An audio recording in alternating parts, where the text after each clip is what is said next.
Hello दोस्तों, नमस्कार। UPSC 9 में आपका स्वागत है। तो आज हम करते हैं ज्योग्राफी का टेस्ट। संस्कृति आईएएस का ये ज्योग्राफी का टेस्ट है। It's very important for your exams. तो स्टार्ट करते हैं without our wasting times. So now let's start.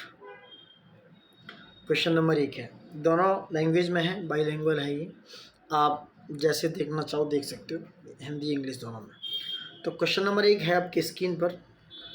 विषुवत रेखा यानी जो इक्वेटर है उसकी बात हो रही है दोस्तों। इक्वेटर पर दिन और रात की लंबाई समान होती है।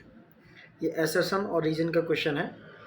और दूसरा है, विषुवत रेखा का सूर्य के सापेक्ष कोणीय झुकाव, जो उसका एंगुलर इंक्लिनेशन है विद द इक्वेटर, वो कितना है। ये कह रहे हैं कि कोणीय झुकाव सदैव शून्य होता है। तो पूछ रहे हैं कौन सा कथन इसमें सही है दोस्तों। आंसर आप प्लीज़ कमेंट बॉक्स में बताइएगा ज़रूर।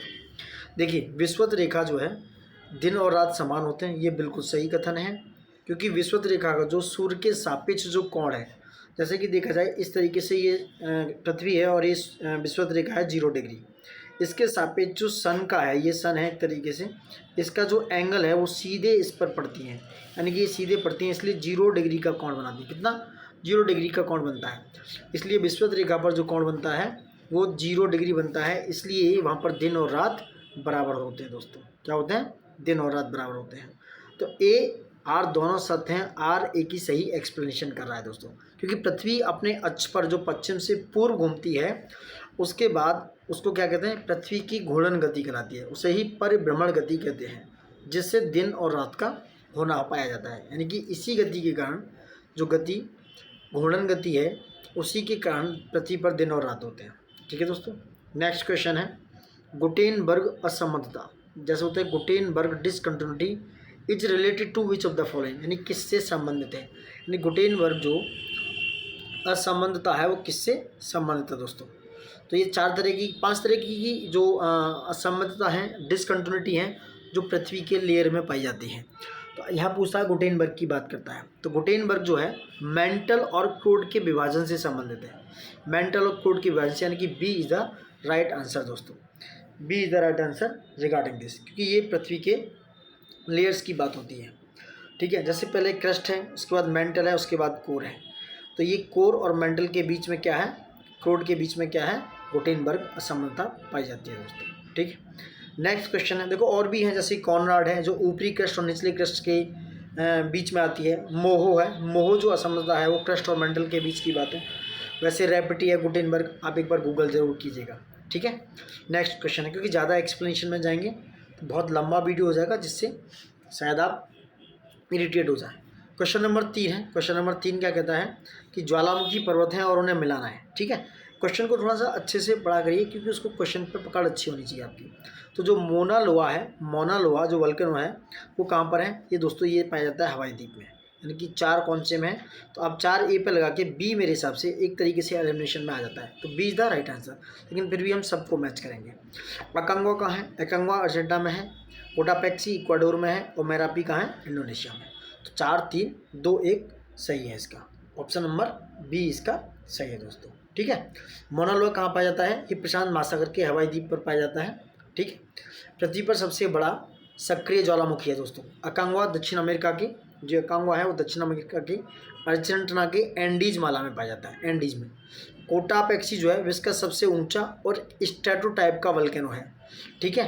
और जो मेरापी है ये शंक्वाकार का, यानी कि शंक्वाकार का क्या है? ज्वालामुखी है। ठीक है। नेक्स्ट क्वेश्चन आपका चौथा क्वेश्चन है स्क्रीन पर। निम्नलिखित में से कौन सी चट्टानें अपसादी हैं? कौन सी अपसादी हैं, यानी कि सेडिमेंट्री रॉक्स पूछ रहा है। कौन सी चट्टानें सेडिमेंट्री रॉक्स हैं? अपसादी चट्टानों की बात हो रही है दोस्तों। कौन सी है दोस्तों बताइए? ये है आपका सिर्फ चूना पत्थर, यानी कि लाइम स्टोन जो है वो सिर्फ लाइम स्टोन ही क्या है, वो है सेडिमेंट्री रॉक्स कहलाती है। बाकी की क्या है? बाकी की अपसादी चट्टान नहीं है, यानी कि B is the right answer regarding this. यानी अवसादी और आग्नेय चट्टानों पर बहुत ज़्यादा टेम्परेचर और प्रेशर होता है, जिससे उनके वॉल्यूम में, यानी कि उनके आयतन में परिवर्तन के कारण एक केमिकल रिएक्शंस होती है दोस्तों। उसके कारण इनका जो फिजिकल प्रॉपर्टी है वो चेंज हो जाती है, जो इसकी भौतिक विशेषताएं चेंज हो जाती हैं दोस्तों। ठीक है।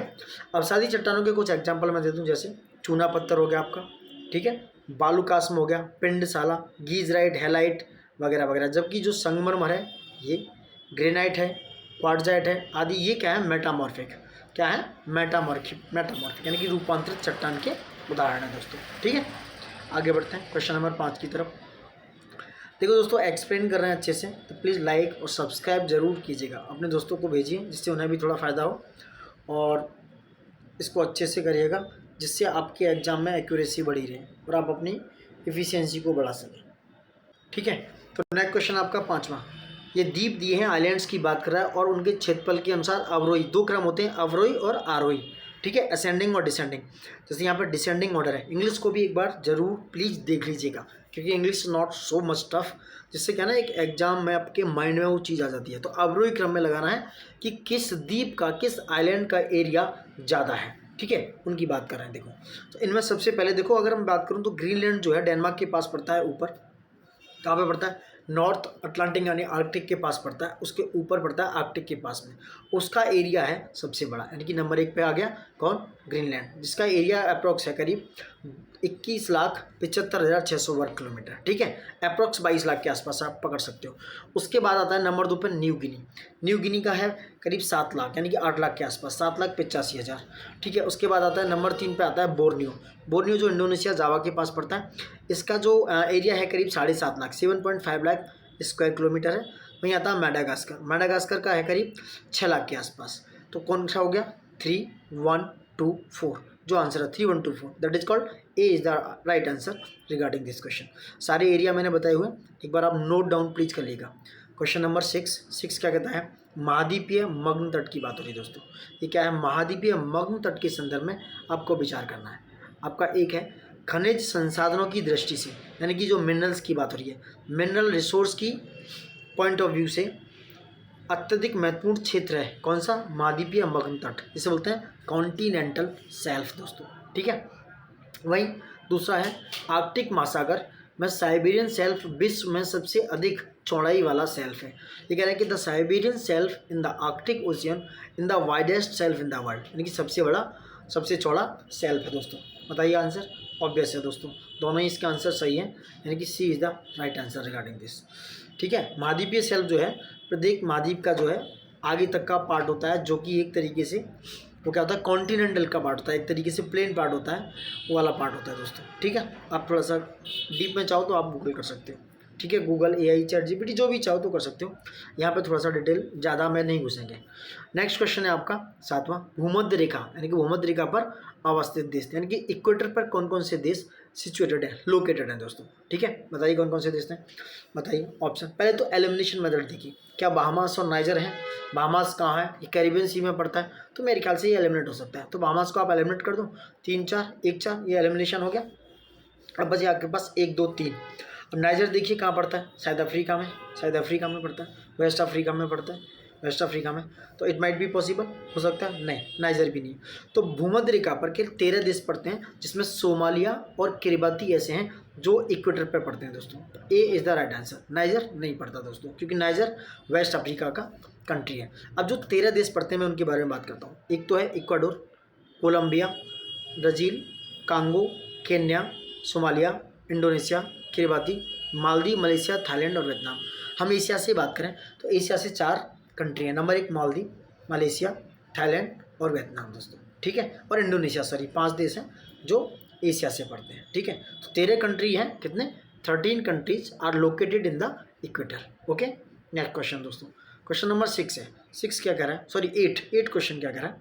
मिसिसिपी नदी की बात हो रही है। देखो सारे क्वेश्चन कितने इंपॉर्टेंट है, it's very important for your exams. Mississippi reverse की बात हो रही है। कौन सा कथन मिसिसिपी रिवर के बारे में सही है दोस्तों? यह उत्तरी अमेरिका यानी कि नॉर्थ अमेरिका की सबसे बड़ी नदी तंत्र है, यानी कि लार्जेस्ट रिवर सिस्टम है नॉर्थ अमेरिका का। ठीक है, दूसरा है यह नदी पक्षीपाद डेल्टा बनाती है, यानी कि यह नदी बर्ड्स फूड डेल्टा बनाती है। आपने वो नदियाँ दी होंगी जो मिसिसिपी है, जो क्या नाम है, ह्यूरन है, ओंटारियो है, एरी है, ये 5 नदियाँ पड़ती हैं वहाँ पे। तो मिसिसिपी के बारे में बात कर रहे हैं तो देखा होगा कि 5 नदियाँ एक पक्षी के आकार का, पंजे प्रकार का ये डेल्टा बनाती हैं। तो दोनों ऑप्शन इसमें राइट है, कि C is the right answer regarding this दोस्तों। ठीक है, सी ऑप्शन इसका सही है। सी क्या है? ऑप्शन इसका सही है। ठीक है, C is the right answer, क्योंकि उत्तरी अमेरिका का सबसे बड़ा नदी तंत्र है। उसके बाद ये बर्ड फुट डेल्टा यानी कि 25 पास डेल्टा बनाती है, और पूरी तरह से ये जो मिसिसिपी है दोस्तों, ये यूएसए में पड़ती है। किस में पड़ती है? यूएसए में। और बाकी की नदियाँ कनाडा से भी कई बार छूती हैं दोस्तों, ठीक है। इसका जो उद्गम है, ओरिजिन है, वो मिनेसोटा राज्य की इटास्का झील से होता है। किससे? इटास्का झील है, इटास्का लेक से होता है, ठीक है, जहाँ से दक्षिण की ओर ये प्रभावित होती है। और ये नदी इसकी चौथी यानी कि 4th नंबर की चौड़ी नदी है। कितनी? 4th नंबर की लंबी नदी है, सॉरी लॉन्ग है, ठीक है दोस्तों, लॉन्ग लेंथ की बात हो रही है। नील के बाद, अमेजन के बाद, और तीसरी और कौन सी हो सकती है उसको आप बता सकते हैं कमेंट बॉक्स में। तो चौथी लंबी नदी है मिसिसिपी नदी, ठीक है। नेक्स्ट क्वेश्चन देखते हैं, नमक। नीचे दिए गए एसर्शन और रीजन का क्वेश्चन दोस्तों, बताइए। फसल चक्रण की बात हो रही है, यानी क्रॉप डाइवर्सिफिकेशन की बात हो रही है, क्रॉप रोटेशन की बात हो रही है, सॉरी। फसल चक्रण में कम गहरी जड़ वाली फसलों के बाद गहरी जड़ वाली फसलें उगानी चाहिए। यानी ये कह रहे हैं in crop rotation crops with deep rooted should be grown after crops with the shallow roots, ठीक है। नेक्स्ट क्वेश्चन है, इसका जो रीजन है कि ऐसा क्यों करना चाहिए। हमेशा रीजन के क्वेश्चंस को आप क्यों के साथ अप्लाई कर सकते हैं। यह एक निश्चित अवधि के अंतर्गत फसलों को ऐसे क्रम में उगाने से भूमि की जो उर्वरा शक्ति है, जो फर्टिलिटी है भूमि की, वो बनी रहती है दोस्तों। तो ये कह रहे हैं क्या दोनों क्वेश्चन सही है दोस्तों? देखिए दोनों सही हैं और दोनों का ही एक्सप्लेनेशन सही है, क्योंकि आप क्रॉप रोटेशन करते हैं दोस्तों, तो क्रॉप रोटेशन से ये तो फैक्ट है कि भूमि की जो फर्टिलिटी रेट है वो बढ़ा रहता है। तो आर इसका सही है। और ये वाली बात सही है कि जब आप कम गहरी जड़ वाली फसलों के बाद गहरी जड़ वाली फसल लगाते हैं तो वो फसल रोटेशन में बहुत ज़्यादा इम्पोर्टेंट रखती है, बहुत ज़्यादा फर्टिलिटी को बढ़ाती है दोस्तों, ठीक है। तो ये आपका D is the right answer regarding this, क्योंकि ए आर दोनों सत्य हैं, आर ए की सही व्याख्या है दोस्तों। नेक्स्ट क्वेश्चन दोस्तों, 10वां आग्नेय चट्टानों के बारे में। किसके बारे में? Igneous rocks. इग्नियस रॉक्स की बात हो रही है दोस्तों, ठीक है। क्या है?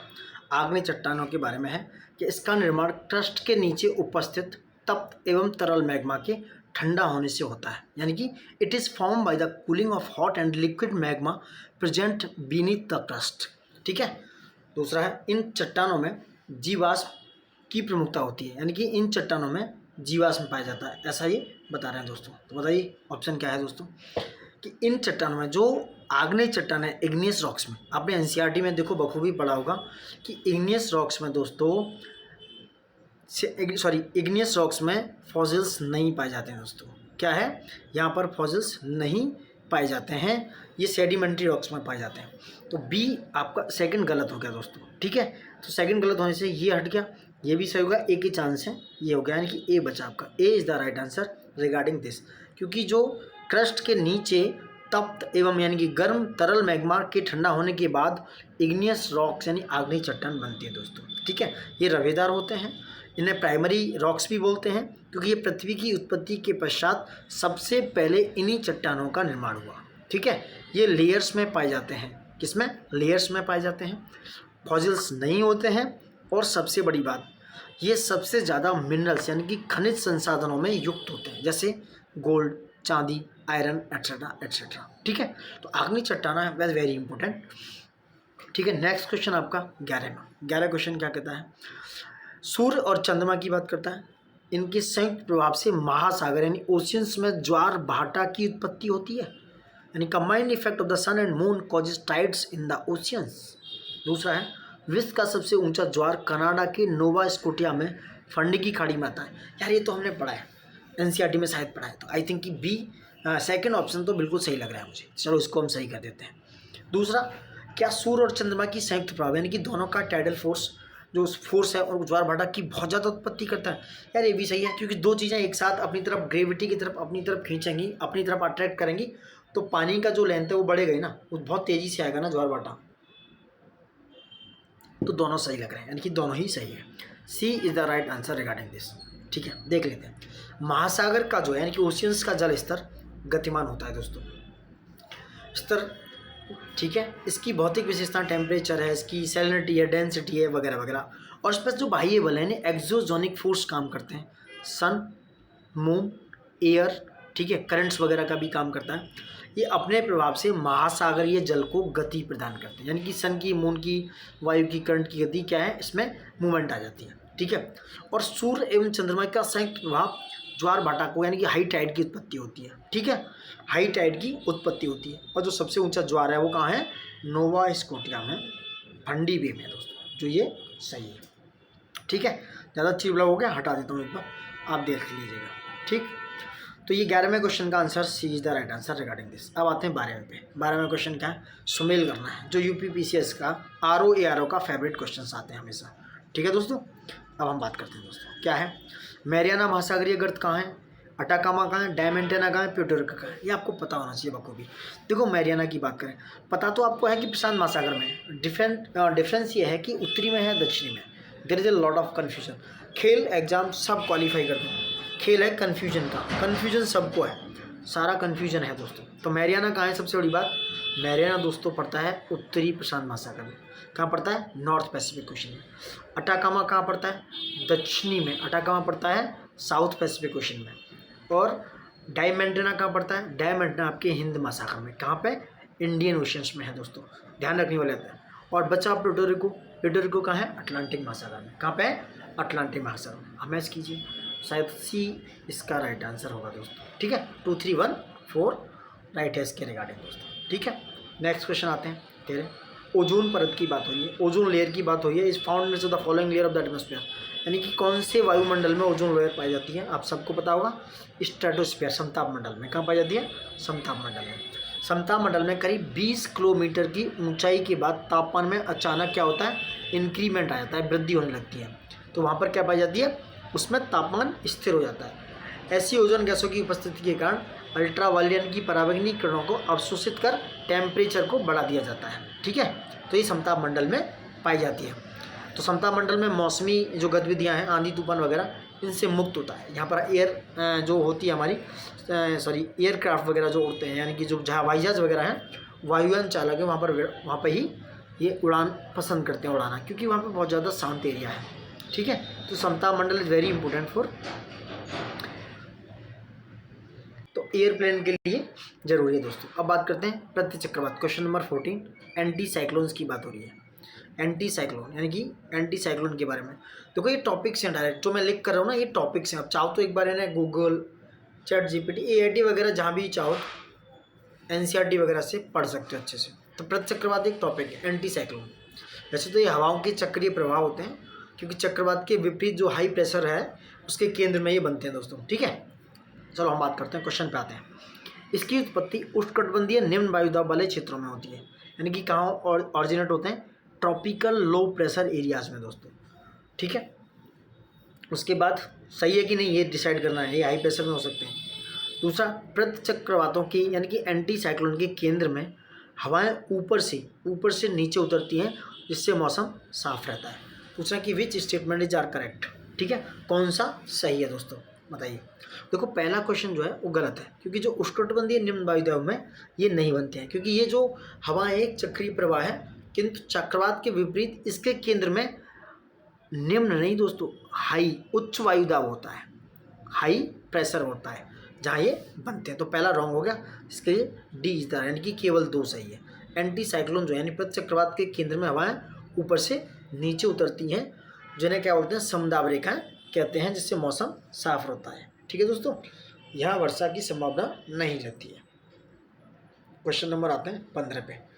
चीन तुल्य जलवायु का बात हो रही है। इसका विस्तार दोनों गोलार्धों में महाद्वीपों यानी कि कॉन्टिनेंट के पूर्वी भागों में लगभग 25 से 40 डिग्री लैटीट्यूड पर होता है, ठीक। इस देखते हैं, इसके जलवायु प्रदेश में साइप्रस, चेस्टनट व ओक जैसे वृक्ष पाए जाते हैं। अब देखो चीन टाइप क्लाइमेट की बात हो रही है, टाइप क्लाइमेट आता है, कई टाइप का क्लाइमेट है, चीन है, ब्रिटेन है, इंडियन है, सागौन टुंड्रा है, इस तरीके कई तरह का क्लाइमेट पाया जाता है।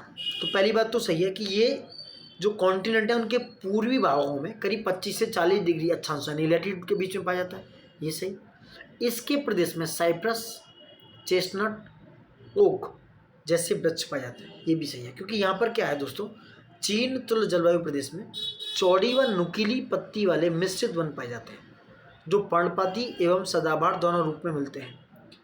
चौड़ी पत्ती वाले पर्णपाती वनों में जैसे साइप्रस है, एस है आदि पाए जाते हैं। वहीं मिश्रित वनों में ओक, चेस्टनट, पाइन आदि पाए जाते हैं। तो कथन 2 सही है, 2 सही है, इसका मतलब सी इज द राइट आंसर, यानी कि 1 और 2 दोनों सही है दोस्तों। ठीक है, अब आते हैं क्वेश्चन नंबर 16 पे। काफ़ी बार रिपीटेड क्वेश्चन है पीसीएस और आरओ का। जापान के द्वीपों की बात हो रही है, उत्तर से दक्षिण, नॉर्थ टू साउथ। ठीक है, पैसिफिक ओशन का पार्ट है ये। कौन कौन से हैं दोस्तों बताइए। पहले कौन सा पड़ता है, देखो मैं बता दूं, ये पड़ता है होक्काइडो, होन्शु, HHSK। ठीक है, होक्काइडो, होन्शु, शिकोकू, क्यूशु, ये चारों जो हैं B is the right answer, जो नॉर्थ से साउथ की तरफ पड़ते हैं दोस्तों। दूसरा सबसे बड़ा और सबसे अधिक आबादी वाला जो है वो है आपका होन्शु, जिस पर टोक्यो राजधानी पड़ती है, यानी कि जापान की कैपिटल टोक्यो यहाँ पर ही रहती है, यानी कि होन्शु द्वीप पर ही पड़ती है दोस्तों। ठीक है, इसके अलावा जापान में 3500 से अधिक छोटे और बड़े द्वीप हैं दोस्तों। ठीक, अब नेक्स्ट क्वेश्चन पे आते हैं। क्वेश्चन नंबर 17 क्या कहता है, मलेशिया के खनिज की बात हो रही है, मलेशिया के खनिजों की बात हो रही है। मलेशिया खनिज संसाधनों की दृष्टि से संपन्न राष्ट्र है, क्या है, संपन्न राष्ट्र है कि नहीं, ये बात हो रही है दोस्तों। दूसरा, यहाँ की गोपेन खान, वेरी इंपॉर्टेंट, पूछ सकते हैं आपसे, ये जो गोपेन खान है विश्व की सबसे बड़ी टिन यानी गोपेन माइन है the largest tin producing mine in the world. ये कहाँ की है गोपेन खान, क्वेश्चन पूछ सकता है मैचिंग में, कहाँ की खान है दोस्तों, कहाँ की खान है। तो ये गोपेन खान है कहाँ की, मलेशिया की। ठीक है, दोनों ही आंसर सही हैं आपके, ए इज़ द राइट आंसर, यानी 1 और 2, क्योंकि उत्तरी गोलार्ध में जो मलेशिया है मलाया प्रायद्वीप में पड़ता है, और ये बोर्नियो द्वीप पर मलेशिया के 2 राज्य हैं जहाँ सरावाक और सबाह जो स्थित है, ये किस में पड़ते हैं, जलवायु उष्णकटिबंधीय वाले ये देश में। ठीक है, समुद्री प्रभाव रहता है, प्राकृतिक खनिज संसाधन की दृष्टि से संपन्न है, तो यहाँ पर तांबा, यूरेनियम, बॉक्साइट, कोयला, खनिज वगैरह वगैरह पाया जाता है दोस्तों। यहाँ की किंता केलांग घाटी, ये पूछ सकते हैं, किंता केलांग घाटी जो लोहो इस्पात के लिए, किसके लिए, इसमें सॉरी टिन के उत्पादन की, न कि लोहो, टिन के उत्पादन के लिए विश्व में प्रसिद्ध है, किंता केलांग। ठीक है, नेक्स्ट क्वेश्चन नंबर 18 है विक्टोरिया झील के बारे में दोस्तों। क्या है, आपकी देशों की सीमा निर्धारित करनी है कि किस देश में विक्टोरिया झील निर्धारित होती है दोस्तों, किस में होती है।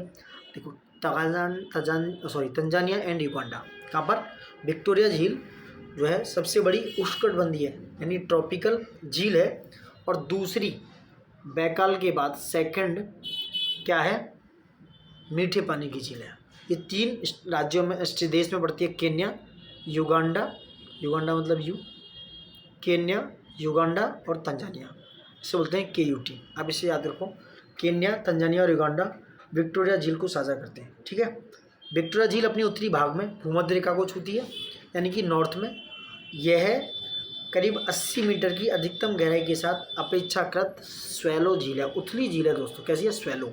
ठीक है, तो क्वेश्चन नंबर आपका 18 हो गया, सी इज़ द राइट आंसर। अब कुछ डैम है और नदियों से मैच करने हैं, तो ये कह रहे हैं कौन सा इनमें से मैच नहीं है, which pair is not correctly matched. ठीक, ये बाण है ओवेन, सेन्नार, आसवान, इंगा। तो देखो जो पता है आपको वो लगाओ, मुझे पता है इसमें आसवान कहाँ है, आपको ही पता होगा। जैसे आसवान दोस्तों किस नदी पे है, नील नदी पे, ब्लू नील, श्वेत नील नदी पे, तो आसवान देखो नील नदी पे होना चाहिए, है ना, राइट।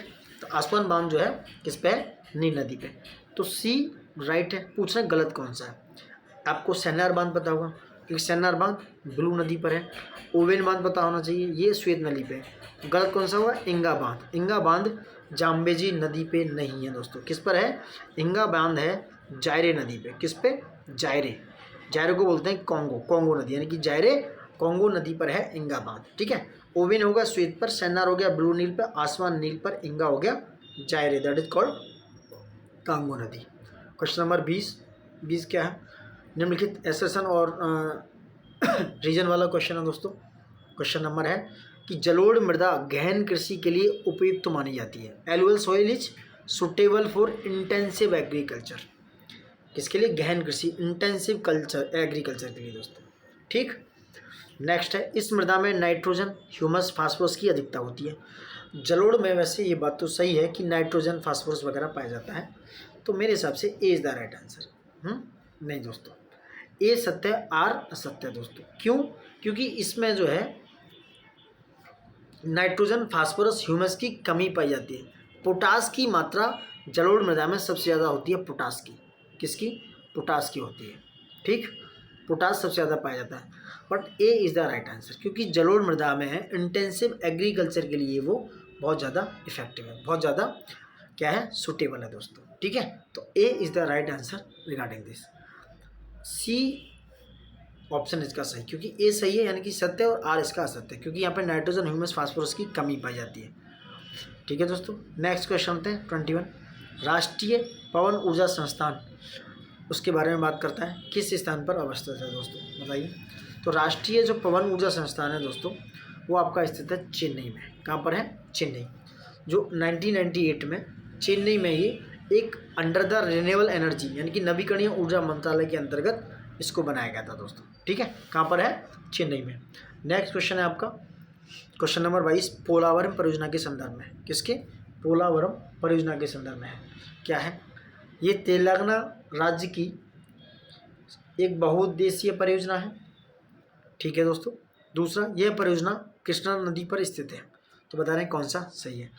तो ये जो परियोजना है पोलावरम, ये तेलंगाना राज्य की है कि नहीं? नहीं दोस्तों, ये आंध्र प्रदेश की है। दूसरा, यह कृष्णा नदी पर है, ये कृष्णा नदी पर भी नहीं है दोस्तों, क्योंकि पोलावरी जो परियोजना है वो आपके गोदावरी यानी कि पश्चिमी गोदावरी जिले में गोदावरी नदी पर स्थित है। किस पर? गोदावरी पर। तो D is the right answer regarding this, क्योंकि पोलावरी परियोजना का करीब 7 मंडल में आंध्र प्रदेश में इसको लागू किया गया, इसको बनाया गया है। ठीक है दोस्तों। नेक्स्ट क्वेश्चन है 23, निम्नलिखित केंद्र शासित प्रदेश उनकी राष्ट्रीय राजमार्ग की बात हो रही है दोस्तों। ठीक है, कर्नाटक, राजस्थान, अंडमान और गोवा की बात हो रही है। तो पूछा है कि कौन सा राजमार्ग, उसके अवरोही क्रम में बताना है।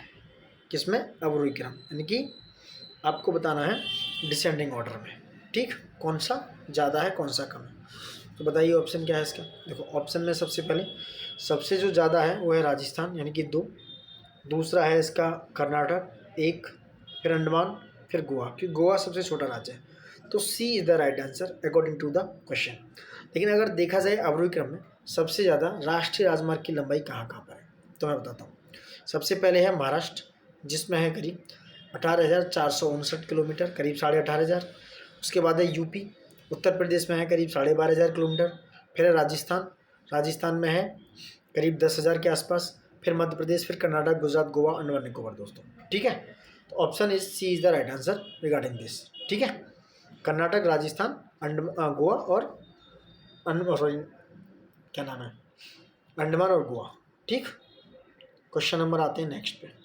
निम्नलिखित में से कौन माइका यानी कि अभ्रक की बात करता है। अभ्रक उत्पादक क्षेत्र आंध्र प्रदेश में स्थित नहीं है। कौन सा ऐसा है जो आंध्र प्रदेश में नहीं है? ठीक है, नहीं और यस में ये ध्यान रखने वाली बात है। तो देखो नेल्लोर, खम्मम, अनंतपुर, गिरिडीह, यार गिरिडीह तो मेरे ख्याल से कहीं और है, यानी कि झारखंड में शायद। तो गिरिडीह कहाँ? झारखंड में। तो ये तो वैसे ही गलत हो गया जगह के हिसाब से भी। अगर आपको अभ्रक के माइका के बारे में नहीं पता तो गिरिडीह झारखंड में, तो D is the right answer. फिर भी अभ्रक एक हल्का खनिज है जो आंध्र प्रदेश में सबसे ज़्यादा पाया जाता है। कहाँ पे? नेल्लोर, कृष्णा, विशाखापट्टनम, अनंतपुरम, खम्मम। खम्मम आंध्र प्रदेश में है, गुंटूर, ठीक है, और ये नेल्लोर, अनंतपुर, ये सब जो है किसके? अभ्रक यानी माइका के लिए है। गिरिडीह झारखंड में है, जो किसके लिए है? अभ्रक उत्पादन के लिए। गिरिडीह में भी अभ्रक माइका पाया जाता है, बट ये झारखंड में है। कहाँ पर है? झारखंड। क्वेश्चन नंबर 25, एसर्शन और कथन का क्वेश्चन है, रीजन और कारण का। क्वेश्चन नंबर क्या है? उत्तर प्रदेश गन्ना उत्पादन में अग्रणी राज्य है। क्या पूछ रहे हैं कि क्या उत्तर प्रदेश गन्ना उत्पादन में अग्रणी राज्य है? दूसरा, ये सही है क्योंकि गन्ना उत्पादन में अग्रणी राज्य है उत्तर प्रदेश, लीडिंग स्टेट है। दूसरा, उत्तर प्रदेश में उष्णकटिबंधीय मानसून जलवायु पाई जाती है। ये क्वेश्चन थोड़ा डाउट हो रहा है, क्या उत्तर प्रदेश में उष्णकटिबंधीय मानसून जलवायु पाई जाती है? देखो यूपी का क्वेश्चन तो आप दे रहे हैं, इतना पता होना चाहिए। देखो यूपी उष्णकटिबंधीय नहीं, ये सब ट्रॉपिकल उपोष्ण कटिबंधीय पाया जाता है। किसमें? उपोष्ण में, उपोष्ण कटिबंधीय यानी कि सब ट्रॉपिकल में। आर गलत हो गया, ए सही है, इसका मतलब हो गया सी। ए सत्य और आर असत्य है दोस्तों। ठीक है, क्योंकि यूपी लीडिंग प्रोड्यूसर है, लीडिंग शुगर केन प्रोडक्टर है, क्योंकि इसलिए सेकंड नंबर पे है महाराष्ट्र, इसलिए उत्तर प्रदेश गन्ना उत्पादन में पहले नंबर पे, दूसरा महाराष्ट्र, और उपोष्ण कटिबंधीय मानसून जलवायु में पाया जाता है दोस्तों। ठीक, नेक्स्ट क्वेश्चन 26, निम्नलिखित संस्थान और उनसे एक सही सुमेलित नहीं पूछ रहा है कि कौन सा सुमेलित नहीं है ही। यस और नहीं पे ध्यान देना है। Following pairs is not correctly matched. पूछा है क्या है? राष्ट्र मत्स्यिकी विकास बोर्ड कहाँ है दोस्तों, बताइए। राजमुंद्री में है क्या? शायद, इट माइट बी। भारतीय कृषि अनुसंधान संस्थान, ये तो पता होगा, ये तो नई दिल्ली में, राइट। राष्ट्रीय चावल शोध संस्थान कटक उड़ीसा में। भारतीय गन्ना अनुसंधान संस्थान दोस्तों ये लखनऊ में। मेरे ख्याल से तीनों सही है, इसका मतलब ए गलत है, यानी कि राष्ट्रीय मत्स्यिकी यानी कि national fisheries development board Hyderabad में है। कहाँ पर है दोस्तों? हैदराबाद, हैदराबाद में, ना कि राजमुंद्री में। तो यह है हैदराबाद में। ए इज रॉन्ग आंसर, ठीक है। निम्नलिखित में से कौन सा भारतीय जलवायु को प्रभावित करने वाला एक कारक है? यानी कि जो भारतीय जलवायु है, इंडियन क्लाइमेट की बात कर रहा है, इंडियन क्लाइमेट के कौन कौन से फैक्टर हैं जो उसे अफेक्ट करते हैं दोस्तों, बताइए। देखो, जल एवं स्थल का वितरण, distribution of water and land, obvious reason है। दूसरा, समुद्र तट से दूरी, डिस्टेंस जो है उसकी कोस्ट लाइन से, ये भी है। तीसरा, देशांतर, यानी कि आपके लॉन्गिट्यूड से कोई फर्क पड़ता है। देखते हैं, ऊपरी वायु संचरण यानी अपर एयर सर्कुलेशन, इससे फर्क पड़ता है। हाँ यार दोस्तों, ये पड़ सकता है, क्योंकि ऊपर वायु के चलने से फर्क पड़ता है। देशांतर से मुझे लगता है ऐसा कोई फर्क नहीं पड़ता दोस्तों। क्यों?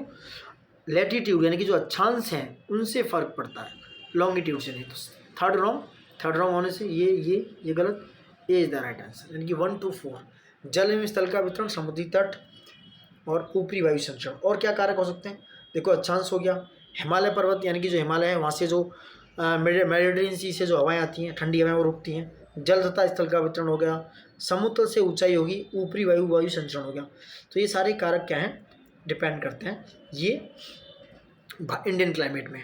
देशांतर का कोई इम्पैक्ट नहीं, तो लॉन्गिट्यूड को बाहर निकाल दिया जाए, ठीक है। ए इज द राइट आंसर हो गया। क्वेश्चन नंबर 28, देखिए नदियाँ जरूर देखी, रिवर्स और उनकी जो ट्रिब्यूटरीज हैं उनके बारे में जरूर पता कीजिए। जैसे गोदावरी हो गई, कावेरी, कृष्णा वगैरह के बारे में, बाकी गंगा, ब्रह्मपुत्र, यमुना, इनके बारे में, तो इनके ट्रिब्यूटरीज वगैरह देखे जाइएगा।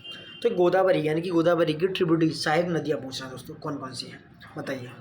पैनगंगा, इंद्रावती, प्राणहिता, मंजरा, चारों ही हैं दोस्तों मेरे ख्याल से, तो चारों ही हैं, यानी कि D is the right answer. देखिए, पैनगंगा, इंद्रावती, प्राणहिता, मंजरा, ये चारों ही हैं, ठीक है दोस्तों। चारों ही जो हैं गोदावरी की क्या है? सहायक नदियां हैं दोस्तों, ठीक है। गोदावरी नदी महाराष्ट्र में कहाँ से निकलती है? महाराष्ट्र के नासिक में त्र्यंबकेश्वर से निकलती है। और कहाँ पे गिरती है ये? बे ऑफ बंगाल में जाके गिरती है, ठीक है। लगभग 1465 किलोमीटर की यात्रा करने के बाद। कितनी है लंबाई इसकी? 1465 किलोमीटर। इसका जो बेसिन है वो दोस्तों महाराष्ट्र में है, तेलंगाना, आंध्र, छत्तीसगढ़, उड़ीसा में। इसके अलावा मध्य प्रदेश, कर्नाटक में भी जाती है, थोड़े थोड़े हिस्से में फैली हुई है। अब इसकी सहायक नदियों की बात कर रहे हैं, जैसे यहाँ पे प्राणहिता, इंद्रावती, पेनगंगा, मंजरा है। वैसे ही प्रवरा है, एक पूर्णा है, मंजरा हम बचा चुके हैं। पेनगंगा, वर्धा, वेनगंगा, प्राणहिता, ये सब क्या है? इसकी सहायक नदियाँ हैं दोस्तों, ठीक है। अब आते हैं क्वेश्चन नंबर 29 पे। निम्नलिखित कथनों पर विचार कीजिए। सतलज नदी हिमालय की तीनों श्रेणियों को अपर्दित कर प्रवाहित होती है। देखो, जो वर्ड थोड़े से प्रॉब्लम करें, इरोड, इंग्लिश पढ़िए। अपर्दन का मतलब है इरोडिंग करना, इरोड करके प्रवाहित होती है, ठीक है। देखते हैं। दूसरा है, विश्व की सबसे ऊंचा गुरुत्वीय यानी ग्रेविटी वाला डैम कौन सा है? भाखड़ा नागल बांध सतलज नदी पर है। किस पर? सतलज नदी पर स्थित है, ऐसा ये बोल रहे हैं। तो बताइए दोस्तों, दोनों सही हैं, क्योंकि सतलज नदी दोस्तों चिनाब की एक सहायक नदी है। किसकी? चिनाब नदी की सहायक नदी है, क्योंकि 6 नदियाँ हैं, इंडस, चिनाब, झेलम, रावी, ब्यास और सतलज, ठीक है। ईस्टर्न और वेस्टर्न नदियाँ बोला जाता है। वेस्टर्न नदियाँ हैं इंडस यानी कि सिंधु, चिनाब और झेलम, और पूर्वी नदियाँ हैं रावी, ब्यास और सतलज। तो ये सतलज जो है पूर्वी नदी है, ईस्टर्न नदी है, ठीक है। तो सतलज नदी चिनाब की सहायक नदी है। ये मानसरोवर झील के समीप राकस ताल से, देखा जाए तो इंडियन कॉन्टिनेंट से ऊपर निकलती है सतलज नदी, राकस ताल से, मानसरोवर के पास से, ठीक है। सिपकला दर्रे के पास से भारत में प्रवेश करती है। सिपकला दर्रा कहाँ है? सिपकला पास है हिमाचल प्रदेश में। स्पीति नदी इसकी मुख्य सहायक नदी है। सतलज की अगर देखा जाए तो स्पीति जो है इसकी मुख्य ट्रिब्यूटरी बनती है। कौन? स्पीति। सतलज एकमात्र पूर्ववर्ती नदी है, यानी ईस्टर्न रिवर है, जो हिमालय की तीनों श्रेणियों को इरोड करके, अपर्दित करके प्रवाहित होती है। विश्व का सबसे ऊंचा भाखड़ा नागल बांध जो ग्रेविटी से संलित करता है, वो कहाँ पर है? सतलज नदी पर है। इसकी लंबाई है दोस्तों 1050 कितनी किलोमीटर। इस नदी की लंबाई कितनी है? 1050 किलोमीटर। ठीक है, नेक्स्ट क्वेश्चन देखते हैं दोस्तों। कुछ ज़्यादा ही एक्सप्लेनेशन हो रहा है तो बहुत लंबा टाइम भी लग सकता है यार, चलो कोई नहीं, फिर भी अच्छा है। ये द्वीप है हिंद महासागर, इंडियन ओशियंस के द्वीप हैं। ये कह रहे हैं कहाँ ये स्थित नहीं है, हिंद महासागर में स्थित नहीं है, इसकी बात हो रही है। तो कौन कौन से द्वीप हैं जो इंडियन ओशियंस में नहीं है दोस्तों? कौन कौन से? Chagos, Malaysia, Indonesia, day of Garcia. तो इनमें से बताना है कौन कौन से नहीं है। देखिए, चागोस कहाँ है? जो इंडियन ओशियन में नहीं पड़ता। और उसके बाद डेगो गार्सिया कहाँ है? ठीक है, तो चागोस जो द्वीप समूह है दोस्तों, वो कुछ एटोल से बना है। किससे बना है? एटोल से बना हुआ है। दूसरा, ठीक है दोस्तों, तो चागोस जो है कहाँ पर है? इंडियन ओशियन में है, छोटा द्वीप है। ठीक है, लगभग 5,44,000 वर्ग किलोमीटर में है ये। उसके बाद है डेगो गार्सिया, जो चागोस का ही एक सब आइलैंड है दोस्तों। तो चागोस और डेगो गार्सिया जो है 1 और 4, ये इंडियन ओशियन में है, मलेशिया और इंडोनेशिया नहीं है। तो पूछ रहा है कौन से द्वीप स्थित नहीं है, तो कौन से हो गए? मलेशिया और इंडोनेशिया। क्योंकि मलेशिया और इंडोनेशिया दोस्तों साउथ चाइना सी के आसपास पड़ते हैं। किसमें पड़ते हैं? दक्षिण पूर्व सागर में, साउथ चाइना सी के आसपास, दक्षिणी चीन सागर के आसपास पड़ते हैं। ठीक है, नेक्स्ट क्वेश्चन है 31 क्या कह रहा है? निम्नलिखित में से कौन सी नदी असम एवं पश्चिम बंगाल के मध्य, यानी कि इन दोनों के बीच में सीमा का निर्धारण करती है? किसके? आसाम और वेस्ट बंगाल के बीच में। ठीक है, कौन सी नदी है जो सीमा निर्धारित करती है दोस्तों? बताइए। यह है संकोश नदी। देखो, चारों नदियों के बारे में आप प्लीज़ एक बार गूगल कीजिएगा क्योंकि इंपॉर्टेंट है। संकोश नदी जो है उसका जो ओरिजिन है वो होता है नॉर्थ भूटान से, उत्तरी भूटान से। ठीक है, यह भारत के असम राज्य में ब्रह्मपुत्र नदी से, यानी कि ब्रह्मपुत्रा नदी की ये ट्रिब्यूटरी है दोस्तों। ठीक है, दूसरा, इसे स्वर्णकोसा नदी भी कहा जाता है, संकोश नदी को।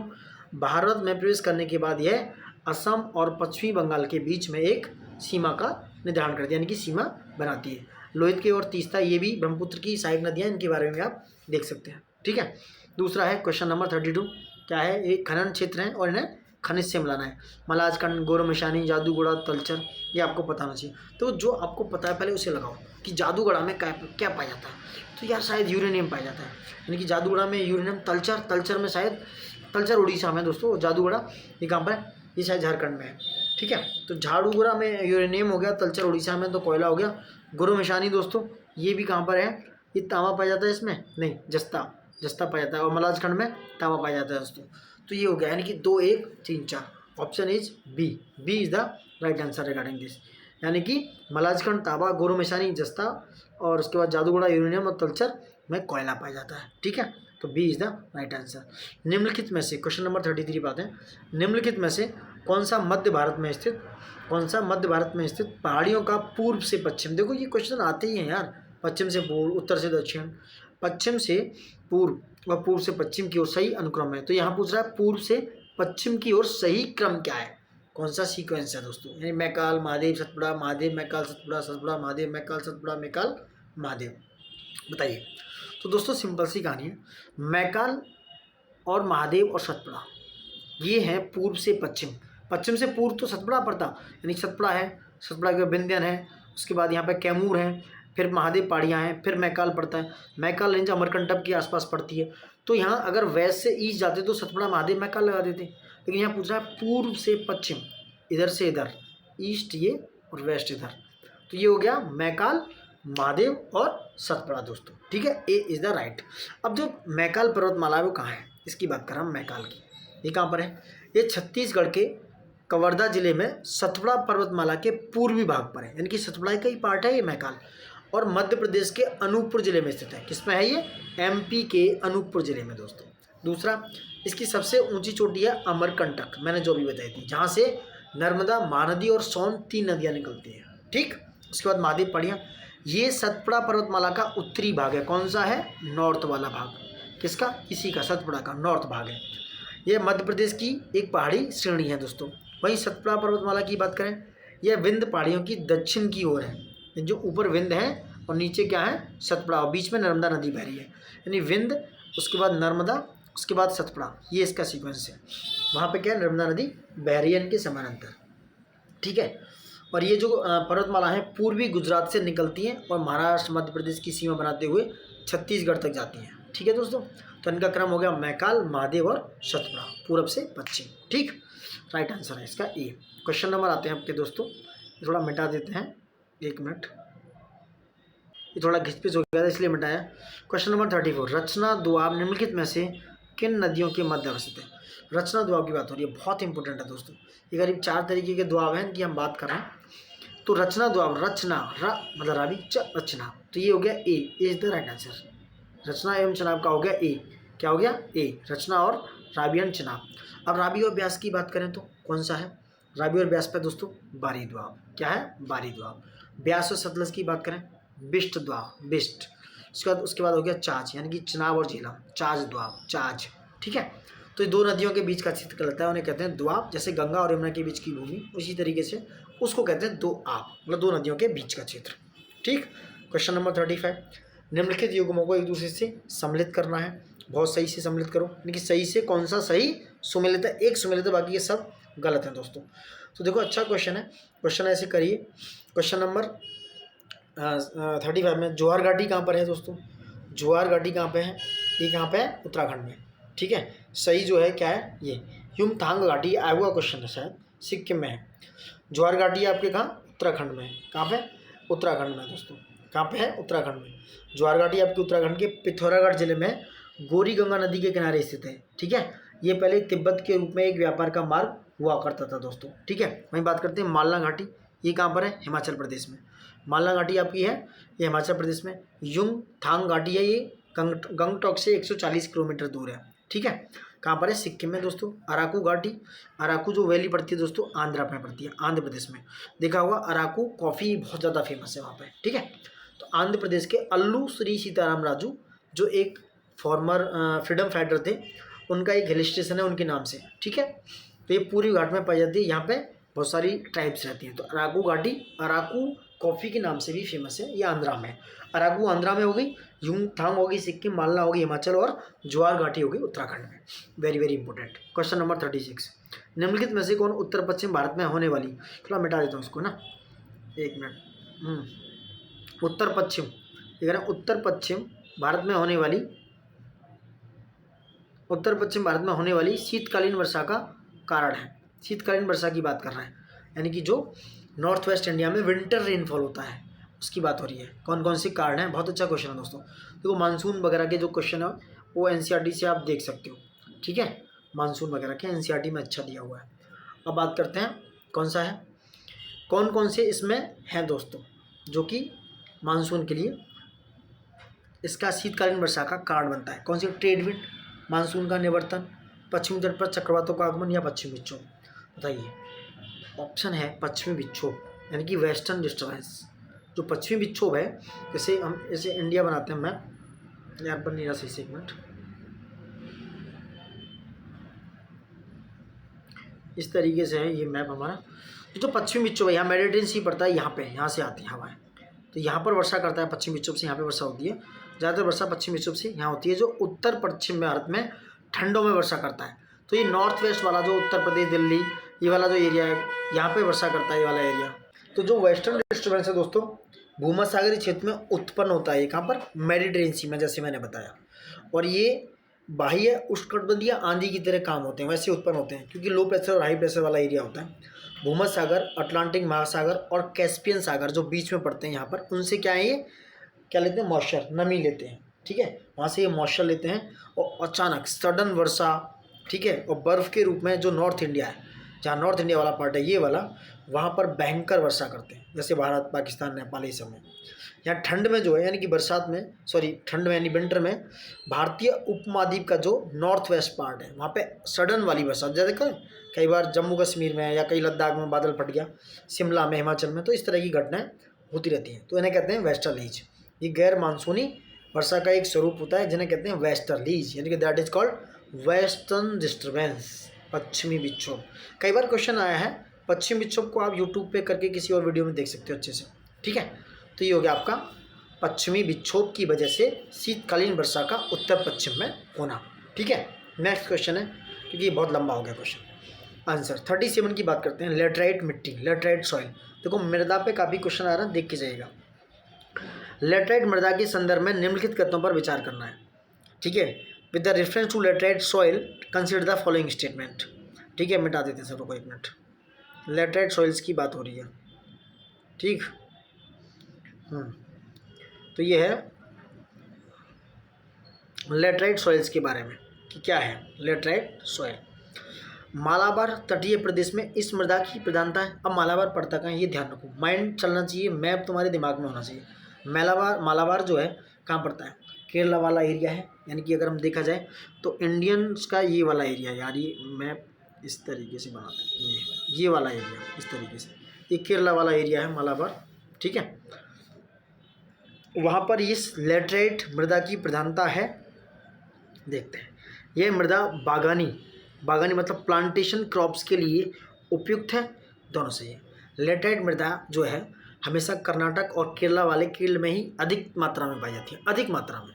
और यहाँ पे जो प्लांटेशन क्रॉप्स हैं लाइक कॉफ़ी, चाय, कहवा, रबड़, सिनकोना, काजू और बहुत सारे मोटे अनाज हैं, उसके लिए लेटराइट जो मृदा है बहुत ज़्यादा सूटेबल होती है दोस्तों, ठीक है, बहुत ज़्यादा सूटेबल होती है। क्योंकि लेटराइट जो मृदा है वो उष्णकटिबंधीय आर्द्र जलवायु वाले क्षेत्रों में पाई जाती है, जहाँ पर तापमान हाई होता है और भारी वर्षा होती है। तो केरल से ही हमारा जो मानसून है वो एंटर करता है, तो भारी वर्षा होती है। तो इसलिए जो है ये कर्नाटक और केरला वाले क्षेत्रों में लेटराइट मृदा पाई जाती है और प्लांटेशन क्रॉप्स के लिए बहुत ज़्यादा जरूरी है, बहुत सूटेबल है। सो बी यानी कि ए और 2 दोनों सही है, C is the right answer, 1 और 2 is the right answer regarding this. Question number 38, चुटक जल विद्युत परियोजना, चुटक हाइड्रो, 1 मिनट, चुटक जल विद्युत हाइड्रो इलेक्ट्रिक प्रोजेक्ट की बात हो रही है, ये किस नदी पर है, बहुत इंपॉर्टेंट है। पहले तो यही सब पूछा जाता किस नदी पर है, तो चुटक जल विद्युत परियोजना दोस्तों 44 मेगावाट की है, जो सुरु नदी पर है। अब सुरु नदी क्या है, सुरु नदी सिंधु नदी की एक ट्रिब्यूटरी है, किसकी, सिंधु की, यानी कि इंडस की ट्रिब्यूटरी है। और चुटक जल विद्युत परियोजना 44 मेगावाट की है, 4 × 11 यानी कि 44 मेगावाट, ठीक है, जो केंद्र शासित प्रदेश यानी यूनियन टेरिटरी लद्दाख के कारगिल जिले में स्थित है। कहाँ पर है, लद्दाख के कारगिल जिले में ये उपस्थित है, चुटक जल विद्युत परियोजना दोस्तों, ठीक है। अब आते हैं नेक्स्ट क्वेश्चन, क्वेश्चन नंबर 39 पे। भारत में कागज़ का प्रथम आधुनिक कारखाना कहाँ पर स्थापित है, भारत में first modern paper factory in India कहाँ पर स्थापित है दोस्तों, सबको पता होगा, रिसरा पश्चिम बंगाल में। रिसरा पश्चिम बंगाल में कागज़ का जो उपयोग था वो किसने किया, सबसे पहले शायद कागज़ पुर्तगाली लेके आए थे। कौन लेके आए थे, पुर्तगाल। कब, 1832 में शुरू किया गया था, पश्चिम बंगाल के श्रीरामपुर में स्थापित किया गया था। सॉरी दोस्तों, रिसरा तो गलत हो गया, ये है श्रीरामपुर। कौन है, श्रीरामपुर पश्चिम बंगाल में, कहाँ पर है, श्रीरामपुर में, 1832 में। उसके बाद रिसरा में आया था सेकंड पे, ठीक है। तो सी इज़ द राइट। निम्नलिखित में से कौन कृत्रिम बंदरगाह है, 2 तरीके के बंदरगाह होते हैं, कृत्रिम और नेचुरल, ठीक है। तो यहाँ पूछ रहा है कृत्रिम आर्टिफिशियल पोर्ट की बात हो रही है, कौन सा पोर्ट है जो आर्टिफिशियल पोर्ट है दोस्तों, ठीक है, यह है चेन्नई ऐसा पोर्ट है जो क्या है, कृत्रिम बंदरगाह है दोस्तों, ठीक है। वही हम बात करें कांडला, मुंबई, पारादीप, ये कैसे हैं, ये सारे नेचुरल हैं, प्राकृतिक बंदरगाह हैं, ठीक है। क्वेश्चन नंबर 41 क्या कह रहा है, 41 कह रहा है पीएम यानी कि पीएम सूरज पोर्टल के संदर्भ में बात कर रहा है, कौन सा सही है। यह पोर्टल सामाजिक न्याय एवं अधिकारिता मंत्रालय ministry of social justice and empowerment के अंडर काम करता है, ठीक है। इसका उद्देश्य जो वंचित वर्ग है, डिप्राइव्ड क्लास है, उसके लिए ऋण सहायता प्रदान कराना है, बिल्कुल सही, दोनों सही है। पीएम जो सूरज पोर्टल है दोस्तों, उसके लिए दोनों ही कथन सही हैं, यानी कि ये दोनों ही कथन सही हैं, सी इज़ द राइट आंसर। यानी पीएम जो प्रधानमंत्री सामाजिक उत्थान एवं रोजगार आधार जन कल्याण राष्ट्रीय पोर्टल है, इसको मिनिस्ट्री ऑफ सोशल जस्टिस के अंडर में लाया गया था, ये क्रेडिट योजना है। क्वेश्चन नंबर 42 क्या कह रहा है, निम्नलिखित को सुमेलित करना है दोस्तों, कौन किससे सुमेलित है, पुस्तक है, उनके लेखक हैं, the great flap of 1942, the great flap of 1942, ये किसके दोस्तों, ये मुकुंद पद्मनाभम की है, किसकी, मुकुंद पद्मनाभम, यानी कि ए का 1 इज राइट आंसर दोस्तों, ठीक है। मदर काउ और मदर इंडिया, ये बहुत अच्छी क्वेश्चन है। मदर काउ और मदर इंडिया किसके दोस्तों, ये है Yamini Narayan. 4th, A the poisoner of Bengal, ये पॉइजनर ऑफ बंगाल किसकी है दोस्तों, डैन मॉरिशन की। किसकी? Dan मॉरिशन। The man who lost India, the man who lost India किसके दोस्तों? यह मेघना पंत की। किसकी? मेघना पंत की। तो C is the right 1432। Next question number 43, किलकारी।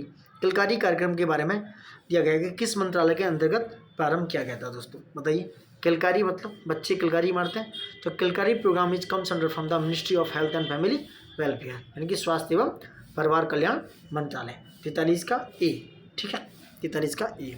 अब आते हैं 44 पे, लोक परीक्षा, जिसमें लोक परीक्षा अनुसूचित साधन नियम की बात हुई है जो 2024 में आया है, उसकी बात हो रही है। थोड़ा सा करंट से रिलेटेड है, अच्छा क्वेश्चन है कि संदर्भ में कौन सा कथन सही है दोस्तों? कौन सा सही है? इसमें केंद्र सरकार के सभी मंत्रालय और कर्मचारियों की भर्ती जुड़े अधीनस्थ कार्यालयों को शामिल किया गया है, सही। इसके तहत सभी अपराध संज्ञेय और गैर जमानती होंगे। कैसे होंगे? संज्ञेय और गैर जमानती। कैसे होंगे? Cognizable and non bailable. कैसे? कॉग्निजेबल एंड नॉन बेलेबल दोस्तों, दोनों सही है।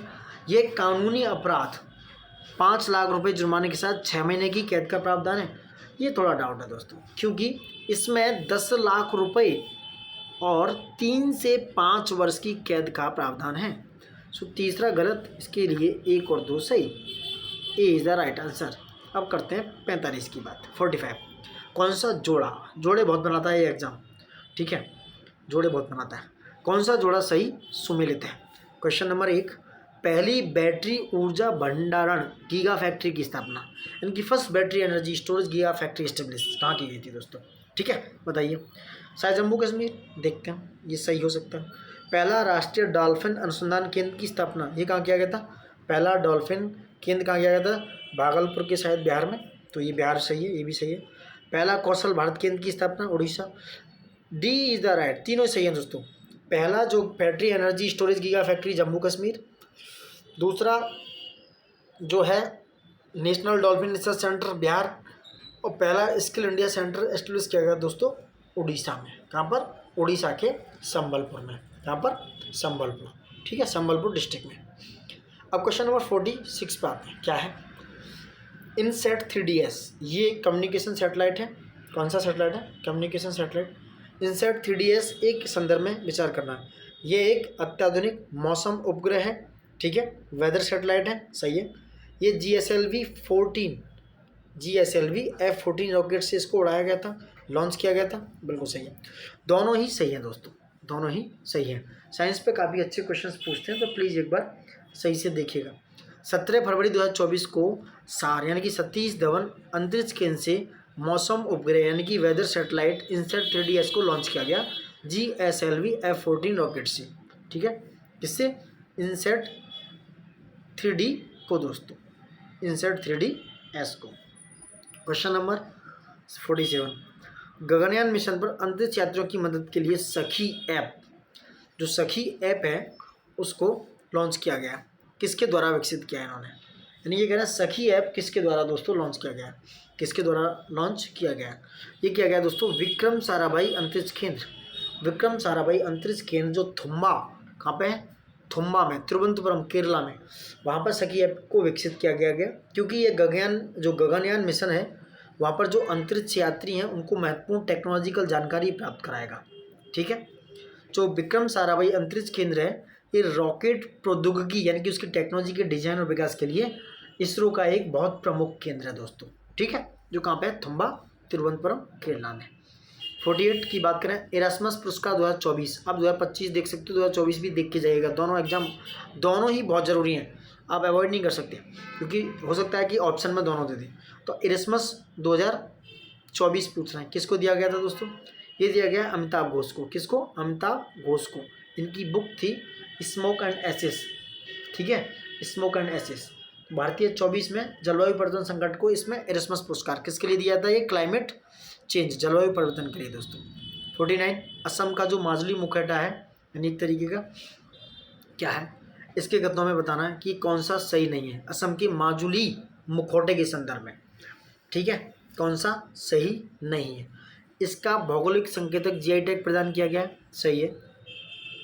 इसका निर्माण बांस, कपड़ा और कपास से किया जाता है, सही है दोस्तों। इस मुखौटे पर जानवरों बच्चों का चित्रण किया जाता है, ये भी सही है। इसका प्रयोग शैव परंपरा से जुड़े नाटकीय प्रदर्शन में किया जाता है। भाई यही सही नहीं है, क्योंकि इसका जो प्रयोग है शैव परंपरा से जुड़े नहीं, नव वैष्णव परंपरा की शुरुआत से है, क्योंकि शंकर देव से ये रिलेटेड है। तो नाटकीय जो प्रदर्शन है इसका भक्ति संदेशों को देता है, किसके? वैष्णव परंपरा, शैव नहीं, विष्णु से related Vaishnava. So D is the wrong, D is the wrong, यानी कि डी इसमें गलत है। क्वेश्चन नंबर 50, हाल ही में श्रीनाथ वीर महेशकोबा उत्सव निम्नलिखित में से किस राज्य में मनाया गया? महाराष्ट्र में। किसमें? महाराष्ट्र में। ये कौन सा? महाराष्ट्र में मनाया गया दोस्तों। ठीक है। अब नेक्स्ट 51, निम्नलिखित सागरों को उनके क्षेत्रफल के अनुसार आरोही क्रम में, आरोही मतलब असेंडिंग ऑर्डर में लगाना है उनके एरिया वाइज। कौन सा सागर का एरिया ज़्यादा है दोस्तों? ठीक है। 4 सागर हैं, अरल सागर, काला सागर, भूमध्य और कैस्पियन सागर दोस्तों। ठीक है। अब हम बात करते हैं काला सागर की। काला सागर जो है करीब 4,36,000 वर्ग किलोमीटर में है। ठीक है दोस्तों। किसमें है? यह यूरोप और एशिया के बीच में है। ठीक। दूसरा है अरल सागर, यह मध्य एशिया में एक झील है। क्या है? एक तरीके की लेक है। क्या है? लेक। कौन सा लेक? इसका क्षेत्रफल करीब 68,000 वर्ग किलोमीटर है। वो 4 लाख से ऊपर ही 68,000। उसके बाद कैस्पियन 3,71,000। उसके बाद भूमध्य सागर की बात करें 2 लाख, करीब 25 लाख वर्ग किलोमीटर। तो यार भूमध्य सागर तो बहुत बड़ा हो गया। ठीक है। कौन सा? भूमध्य सागर बहुत बड़ा हो गया। अब बात करते हैं ऑप्शन की। तो हमें लगा है असेंडिंग ऑर्डर में। किसमें लगाना है? असेंडिंग ऑर्डर में। तो पहले हो गया अरल सागर, ठीक। उसके बाद हो गया कैस्पियन सागर, फिर हो गया काला सागर, फिर हो गया भूमध्य सागर, यानी कि 2, 4, 1, 3। B is the right answer. ठीक है। B is the right answer दोस्तों। ये एरिया वाइज देख लीजिएगा जब पूछते हैं। क्वेश्चन नंबर 52 क्या कह रहा है? निम्नलिखित कथन और कारण है। 21 मार्च और 23 सितंबर की बात हो रही है कि दिन और रात, 21 मार्च और 23 सितंबर को दिन और रात बराबर होते हैं, ऐसा बोला जा रहा है। ठीक है। दूसरा, विश्व की स्थिति में, विश्व मतलब इक्विनॉक्स की स्थिति में सूर्य कर्क रेखा पर लंबवत चमकता है, यानी इक्विनॉक्स की स्थिति में the sun shines perpendicular on the tropic of cancer. तो दोस्तों देखते हैं। तो देखो विश्व वाली स्थिति जो है वो खराब है, यानी कि बामन का ए सही है, यानी ए सत्य आर असत्य। क्योंकि 21 और 23 सितंबर को, 21 मार्च को सूर्य की किरणें जो है विषुवत पर यानी इक्वल लेंथ के साथ डे और नाइट बनाती हैं, जिससे विषुवत वृत्त पर सीधी पड़ती हैं। इसलिए इस अवस्था में कोई भी ध्रुव सूर्य की ओर नहीं झुका होता, इसलिए दिन और रात बराबर होते हैं। बट सूर्य कर्क रेखा पर नहीं, शायद कैप्रिकॉर्न पर लंबवत चमकता है। क्वेश्चन नंबर 53, इसका आंसर हो गया ए सत्य आर असत्य। 53 क्या है? ऑरेंज नदी की बात हो रही है। कितनी नदियाँ हैं भाई? ये दक्षिण अफ्रीका की नदी है शायद। ऑरेंज नदी के संदर्भ में निम्नलिखित कथनों पर विचार करना है। ये दक्षिण अफ्रीका की सबसे लंबी नदी है। ये दक्षिण अफ्रीका एवं नामिबिया की सीमा का निर्धारण करती है। दक्षिण अफ्रीका और नामीबिया की सीमा का निर्धारण करती है, प्राकृतिक सीमा बनाती है नदी दोस्तों। तो ये सही हो गया। इस नदी पर ये कहते हैं आगरा बीच जलप्रपात, इस नदी पर Agra beach falls is situated on this river. ठीक है, सही है। इस नदी पर दक्षिण अफ्रीका गए आगरा बीच वाटरफॉल इसी नदी पर स्थित है। तो बी और ए दोनों सही हैं, तो B is the right answer. 1 और 2 दो बोथ आर राइट। अब 54 पे आते हैं। निम्नलिखित अमेरिकी महाद्वीप की पाई जाने वाली झीलों की बात हो रही है। कहाँ पर? उत्तरी अमेरिका की महाद्वीपों की झीलें जो भी बात हो रही थी, मिशिगन वगैरह वगैरह वगैरह। तो ये कह रहा है कि भैया इनको पूर्व यानी कि ईस्ट से वेस्ट लगाना है, ईस्ट से वेस्ट, ईस्ट से वेस्ट, ईस्ट से वेस्ट, पूर्व से पश्चिम लगाना है। तो वैसे एक ट्रिक है इसकी दोस्तों, लेकिन फिर भी देख लेते हैं क्या है। ऐसे है एस एच यानी कि इससे सुपीरियर, एस से ह्यूरन, एम मिशिगन, ई एंटेरियो, ओ Oreo. S Hurun, Michigan, antero और ओरियो। ठीक है। तो अब देखो कौन सा पड़ता है इसमें। C, O Ontario, H Huron, M Michigan, नहीं एस एम एच ई। तो ये हो गया सी, ऑन्टेरियो, ह्यूरन, मिशिगन और Superior. C is the right answer regarding this. C यानी ऑन्टेरियो, उसके बाद ह्यूरन, उसके बाद मिशिगन, उसके बाद सुपीरियर, यानी ये है एस एम एच, ठीक है, ओ ई। ठीक, ये है। ठीक है। सो सी इज द राइट आंसर। उत्तरी अमेरिकी महाद्वीप में पाई जाने वाली 5 झील सुपीरियर, ह्यूरन, मिशिगन, इरी और ऑन्टेरियो को सम्मिलित रूप से ग्रेट लेक्स कहते हैं। क्या कहते हैं? Great lakes. सुपीरियर झील विश्व में मीठे पानी की सबसे बड़ी झील है। ठीक है दोस्तों, सुपीरियर जो झील है विश्व में मीठे पानी की सबसे बड़ी झील है। इरी और ऑन्टेरियो झील के बीच विश्व प्रसिद्ध न्याग्रा, जो न्याग्रा जलप्रपात है वो इरी और ऑन्टेरियो के बीच में है। ठीक है दोस्तों, कनाडियन शील्ड के दक्षिण में मीठे पानी की 5 झीलें मिलती हैं। कनाडा की जो शील्ड है उधर यूएसए के बराबर में, Great Slave, Great Bear, Reindeer, Athabasca एवं विनिपेग झील, जो यहाँ ये 5 मीठे पानी की झील हैं। ठीक है, और इनका क्रम मैं एक बार और बता देता हूँ, कन्फ्यूज नहीं होना है। ये है सुपीरियर, मिशिगन, हिरोन, ठीक है, सुपीरियर, मिशिगन, इरी और ऑन्टेरियो। यह है ईस्ट से वेस्ट, यानी ऑन्टेरियो, उसके बाद ह्यूरन, मिशिगन और सुपीरियर। इरी पूछता तो इरी बीच में लगाते हैं, SMHEO। ये इसका क्या है दोस्तों? East west, west east location है दोस्तों। क्वेश्चन नंबर 55 की तरफ आते हैं। एक दूसरे की राजधानियाँ मिलानी है। ठीक है, काफ़ी लंबा वीडियो हो गया। बेल्जियम राजधानी किसकी है दोस्तों? बेल्जियम किसकी राजधानी है बताइए?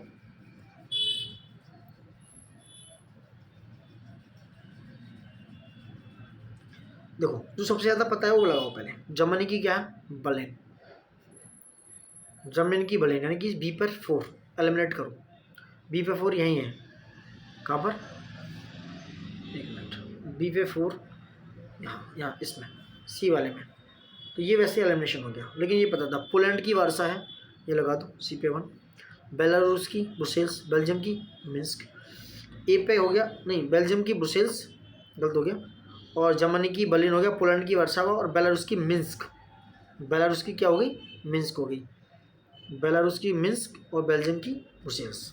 ठीक है, 2 4 1 3 is the right answer. Exam में ऐसे ही गलत होते हैं, तो ध्यान रखने की जरूरत है। क्वेश्चन नंबर 56 पे आते हैं। कथन और कारण की बात कर रहे हैं। ये क्या है? दक्षिण गोलार्ध में पछुआ पवनों का विकास 65 से 75, 65 से 75 डिग्री साउथ लैटीट्यूड पे होता है। ये साउथ गोलार्ध की बात होती है, सदर्न गोलार्ध की बात हो रही है दोस्तों। ये थोड़ा गलत है, क्योंकि जो लैटीट्यूड का आंकड़ा है ये गलत है। वैसे तो सही है, क्योंकि दक्षिणी गोलार्ध में जैसे इस तरीके से 2 गोलार्ध हैं, ये नॉर्थ और ये साउथ। ठीक है, इस तरह से ये पृथ्वी है, इस तरीके से ये पड़ता है यहाँ से, ये 0 डिग्री, ये 23.5 डिग्री, उसके बाद ये 66.5 डिग्री के आसपास। ऐसे ही सेम उधर है, तो ये 23.5, 66.5 और ये उधर 90 डिग्री पे पोलर पड़ते हैं। तो दक्षिणी गोलार्ध में अगर हम बात करें तो जो पछुआ पवन है दोस्तों, वो करीब 40 से, इन दोनों के बीच में 40 से 65 डिग्री के बीच में चलती हैं। ठीक है, 40 से 65 डिग्री के मध्य इनका सबसे ज़्यादा पछुआ पवनों का सर्वश्रेष्ठ विकास होता है। सबसे ज़्यादा ये यहाँ 40 से 65 डिग्री के बीच में पछुआ पवनें चलती हैं, जिन्हें बोलते हैं वेस्टर्लीज। ठीक है, उच्च वायुदाब कटिबंध करीब 30 से 35, उपद्वीय निम्न वायुदाब में 60 से 65 के बीच पश्चिम पवनों को पछुआ पवनें कहा जाता है। तो ये क्या हो गया? असत्य, ये गलत हो गया, क्योंकि इसका अक्षांशीय हिसाब किताब गड़बड़ है। ठीक है, अक्षांशीय हिसाब किताब गड़बड़ हो गया दोस्तों। ठीक है, दूसरा क्या है? दूसरा है उत्तरी गोलार्ध की तुलना में दक्षिणी गोलार्ध में स्थलीय भाग का अभाव होता है। यानी कि उत्तरी गोलार्ध में ज़्यादा कॉन्टिनेंटल पार्ट है, ज़्यादा टेरेस्ट्रियल पार्ट है। ये सही है दोस्तों, क्योंकि ज़्यादातर जो टेरेस्ट्रियल पार्ट है वो कहाँ पर है? नॉर्थ में। तो ए असत्य, आर असत्य। ठीक है दोस्तों, जैसे 40 डिग्री पे बात करें, 40 डिग्री अक्षांश जो है उसको दोस्तों क्या कहते हैं? गरजता 40, रोरिंग 40। वहीं 50 डिग्री अक्षांश को भयंकर 50, और 60 डिग्री अक्षांश जो है उसे बोलते हैं चीखता साटा, यानी कि श्रिंकिंग 60s के नाम से जाना जाता है। ये नाम उस समय नाविकों के, जो नाविक थे, जो बोटमैन थे, उनके नाम पर पड़े थे दोस्तों, उनके द्वारा दिए गए थे। ठीक है, ये पछुआ पवनों की ही नाम है। ये पूछा जाए कि 40 डिग्री अक्षांश और ये सब क्या है, तो दीज आर वेस्टर्लीज। ठीक, क्वेश्चन नंबर आते हैं 57 पे। निम्नलिखित में से कौन सी समुद्री धारा को प्रभावित करने वाले कारक हैं? नंबर 1 घूर्णन, घनत्व, वायुदाब, पृथ्वी का, ये सब। तो ये सारे कारक हैं 57 में। कौन सा इसका ऑप्शन है दोस्तों? कौन कौन सा इम्पैक्ट डालता है? पृथ्वी का घूर्णन मतलब rotation of the earth. Hindi में समझ नहीं आया तो ये इंग्लिश में देख लीजिए करिए। दूसरा डेंसिटी ऑफ वाटर, तीसरा एयर प्रेशर एंड विंड, तीसरा रिवॉल्यूशन ऑफ द अर्थ। देखो, रिवॉल्यूशन ऑफ द अर्थ ये है सन के अराउंड, तो ये बहुत ज़्यादा फैक्टर्स मेरे ख्याल से इम्पैक्ट नहीं करते। 4 को अगर हम एलिमिनेट कर दें तो ये दोनों एलिमिनेट हो गए, बचा ए और सी। ठीक है, क्या बचा? ए और सी। तो दोस्तों देखते हैं सी राइट आंसर, क्योंकि घूर्णन रोटेशन से दिन रात होते हैं, ये भी इम्पैक्ट करता है समुद्री धाराओं को, जल का घनत्व ये भी, और वायुदाब पवनें ये भी, क्योंकि पृथ्वी घूमती है तो ये जो सी करेंट्स हैं इन पर इम्पैक्ट पड़ता है। तो C is the right answer regarding this, क्योंकि घूर्णन घनत्व ये सब क्या है, इस पर इम्पैक्ट डालते हैं। और भी बहुत सारे कारक हैं, जैसे टेम्परेचर है उसमें अंतर आना, जल के खारापन यानी कि सैलिनिटी में अंतर आना, मून का ग्रेविटेशनल फोर्स है, ये भी एक क्या है, इम्पैक्ट डालता है। पृथ्वी का जो परिक्रमण यानी कि रिवॉल्यूशन ऑफ द अर्थ है, ये जो है इस पर इम्पैक्ट नहीं डालता। ठीक है, ये क्वेश्चन कई बार रिपीट हुआ है, सो प्लीज़ गाइस इस पर ध्यान रखिए। ठीक, तो C is the right answer. Question number 58, इसकी हम बात करते हैं। निम्नलिखित में से कौन प्रगतिशील जनसंख्या को उचित रूप में स्पष्ट करता है? कौन सी प्रगतिशील जनसंख्या? थोड़ा स्पीड से निकलते हैं, काफ़ी लंबा होता जा रहा है। ठीक है, ये सारी बातें हो रही हैं दोस्तों। निम्नलिखित में से कौन सा प्रगतिशील जनसंख्या की बात हो रही है? 58, ये आपको progressive population that is high birth rate and high death rate, ये होता है एक प्रोग्रेसिव पॉपुलेशन का पार्ट। ठीक है, क्या है? प्रोग्रेसिव पॉपुलेशन जो है हाई जन्मदर या अधिक जन्मदर और अधिक मृत्यु दर को दर्शाता है। क्वेश्चन नंबर 59 की बात करें, उष्णकटिबंधीय चक्रवातों की बात हो रही है। उष्णकटिबंधीय चक्रवातों को संदर्भ में ये कहाँ से पाए जाते हैं? ठीक है, ये निम्न अक्षांशों में भूमध्य रेखा से 5 डिग्री अक्षांश तक समुद्र से उत्पन्न होते हैं। 59। ठीक है, दूसरा, ये समुद्र के तापमान लगभग 27 डिग्री सी से अधिक होना चाहिए। ठीक है दोस्तों, तो आपको बताना है कौन सा सही है। ठीक है, 59 का है बी, यानी कि ये जो है उष्णकटिबंधीय चक्रवात यानी कि जो साइक्लोन, ट्रॉपिकल साइक्लोन है, वो 27 डिग्री सी से उनको बनने के लिए टेम्परेचर अधिक होना चाहिए। ठीक, और ये निम्न अक्षांशों में नहीं दोस्तों, ये कहाँ पाए जाते हैं? दक्षिणी अक्षांशों में। कहाँ पर पाए जाते हैं? ये दक्षिणी अक्षांशों में पाए जाते हैं। इनके लिए 27 डिग्री सेल्सियस या अधिक टेम्परेचर, कोरियोलिस बल, ऊर्ध्वाधर पवनों की गति में अंतर, कमजोर निम्न दाब क्षेत्र। कौन सा? कमजोर निम्न दाब क्षेत्र या चक्रवातीय परिसंचरण होना चाहिए दोस्तों। ठीक है, ये भूमध्य रेखा के दोनों ओर 5 डिग्री से 8 डिग्री अक्षांशों वाले क्षेत्रों में पाया जाता है। ठीक है, 5 से 8 डिग्री वाले क्षेत्रों में, जिससे कोरियोलिस बल है उसके कारण इन चक्रवातों को प्राय अभाव रहता है। सो ए गलत, बी सही, यानी कि 2 सही। तो B is the right answer. 59 का बी हो गया। क्वेश्चन नंबर 60, निम्नलिखित कथन पर विचार करना है। क्या है? नदी के ऊर्ध्वाधर कटाव से यू आकार की घाटी का निर्माण होता है। यू आकार की घाटी बनती है क्या? नहीं, वी आकार की घाटी बनती है, नॉट यू। सो ए गलत। भ्रंश घाटी का निर्माण विवर्तनिकी बलों के फलस्वरूप यानी कि प्लेट टेक्टोनिक फोर्स से बना है। Rift valley are formed as a result of tectonic force, B सही है, यानी कि 2 is the right answer regarding this. क्योंकि जब पहाड़ों पर पहले से मौजूद नदी घाटी हिमालय के लंबवत अपर्दन से यू आकार की घाटी का निर्माण करती है, पर नदियाँ जो हैं वो वर्टिकल कटाव से वी आकार की, यानी कैसा? वी आकार की घाटी बनाती है। सो बी यानी कि second number is right regarding this. Question number आते हैं 61 पर। तो क्वेश्चन नंबर 61 की बात करते हैं। क्या है? समताप मंडल जो है को जेट विमानों की उड़ान के लिए आदर्श दशा माना जाता है। ये जो समताप मंडल है वो जेट विमानों के लिए आदर्श है, यानी कि आइडियल कंडीशन है।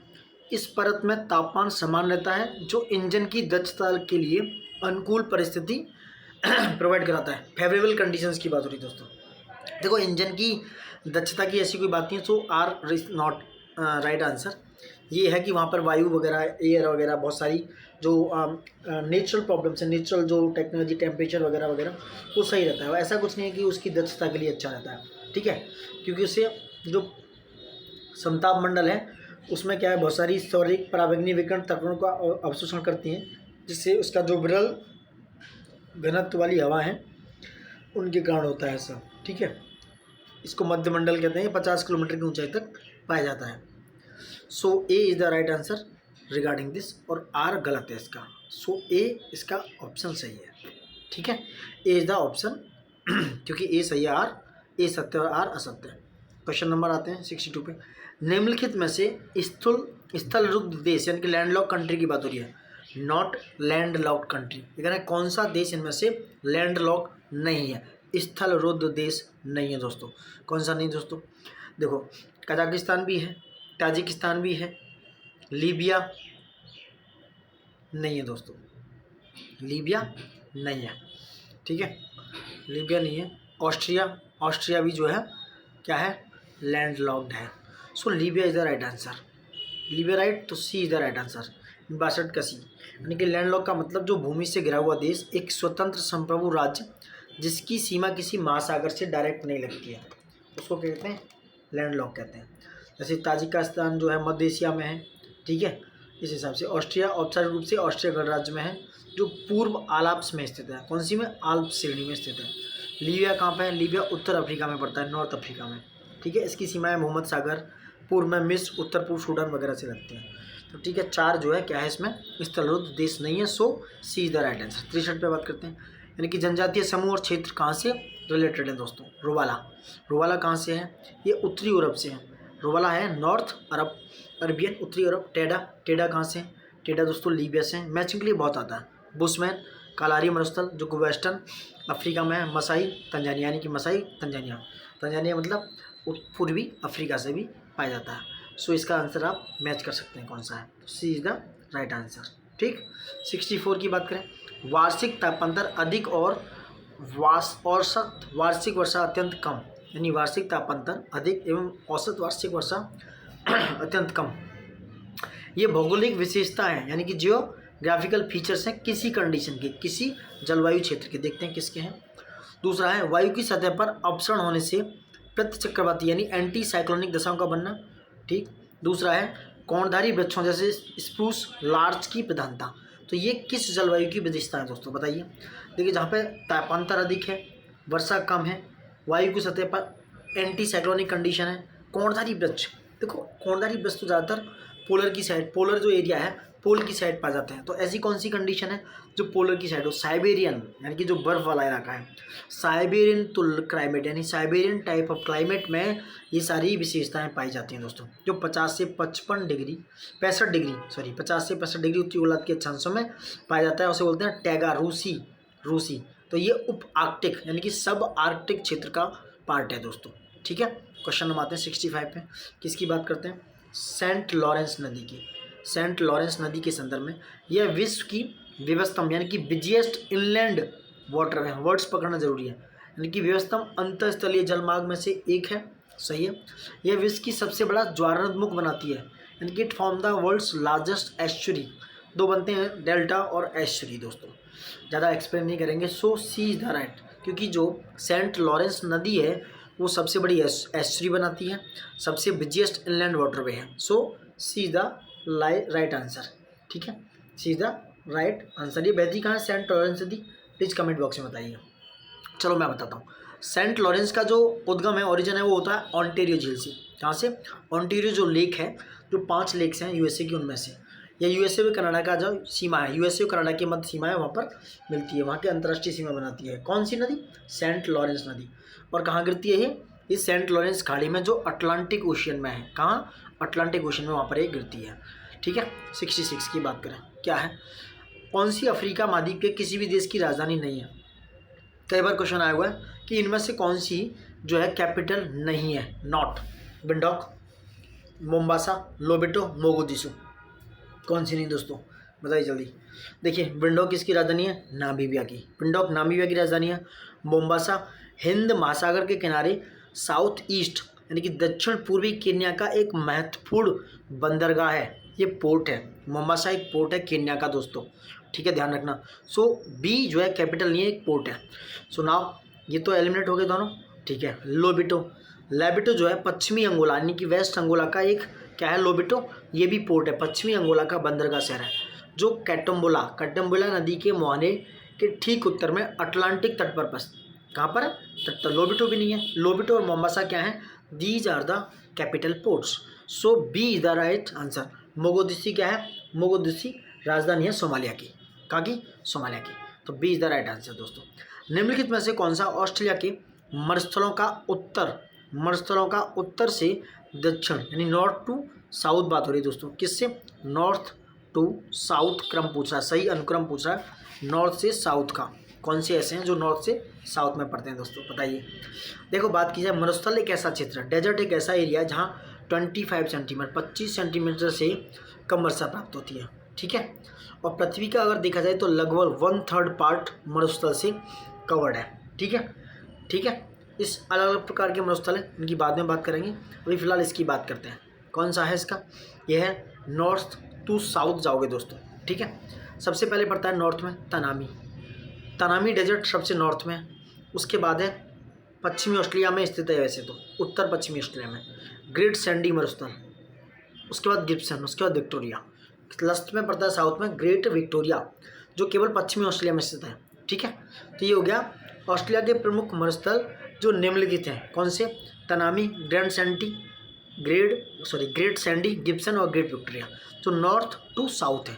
B is the right answer, ठीक है। नेक्स्ट है 68, पर्वत और क्षेत्र स्थानों को मैच करना। मैचिंग बहुत खेलता है क्वेश्चन, ठीक है। मैच करते हैं, क्या मैच करना है? एटलस कहाँ है? एटलस कहाँ पड़ता है? एटलस पड़ता है दोस्तों उत्तर पश्चिमी अफ्रीका में। कहाँ पड़ता है? उत्तर पश्चिमी अफ्रीका में एटलस। मोरक्को में पड़ता है।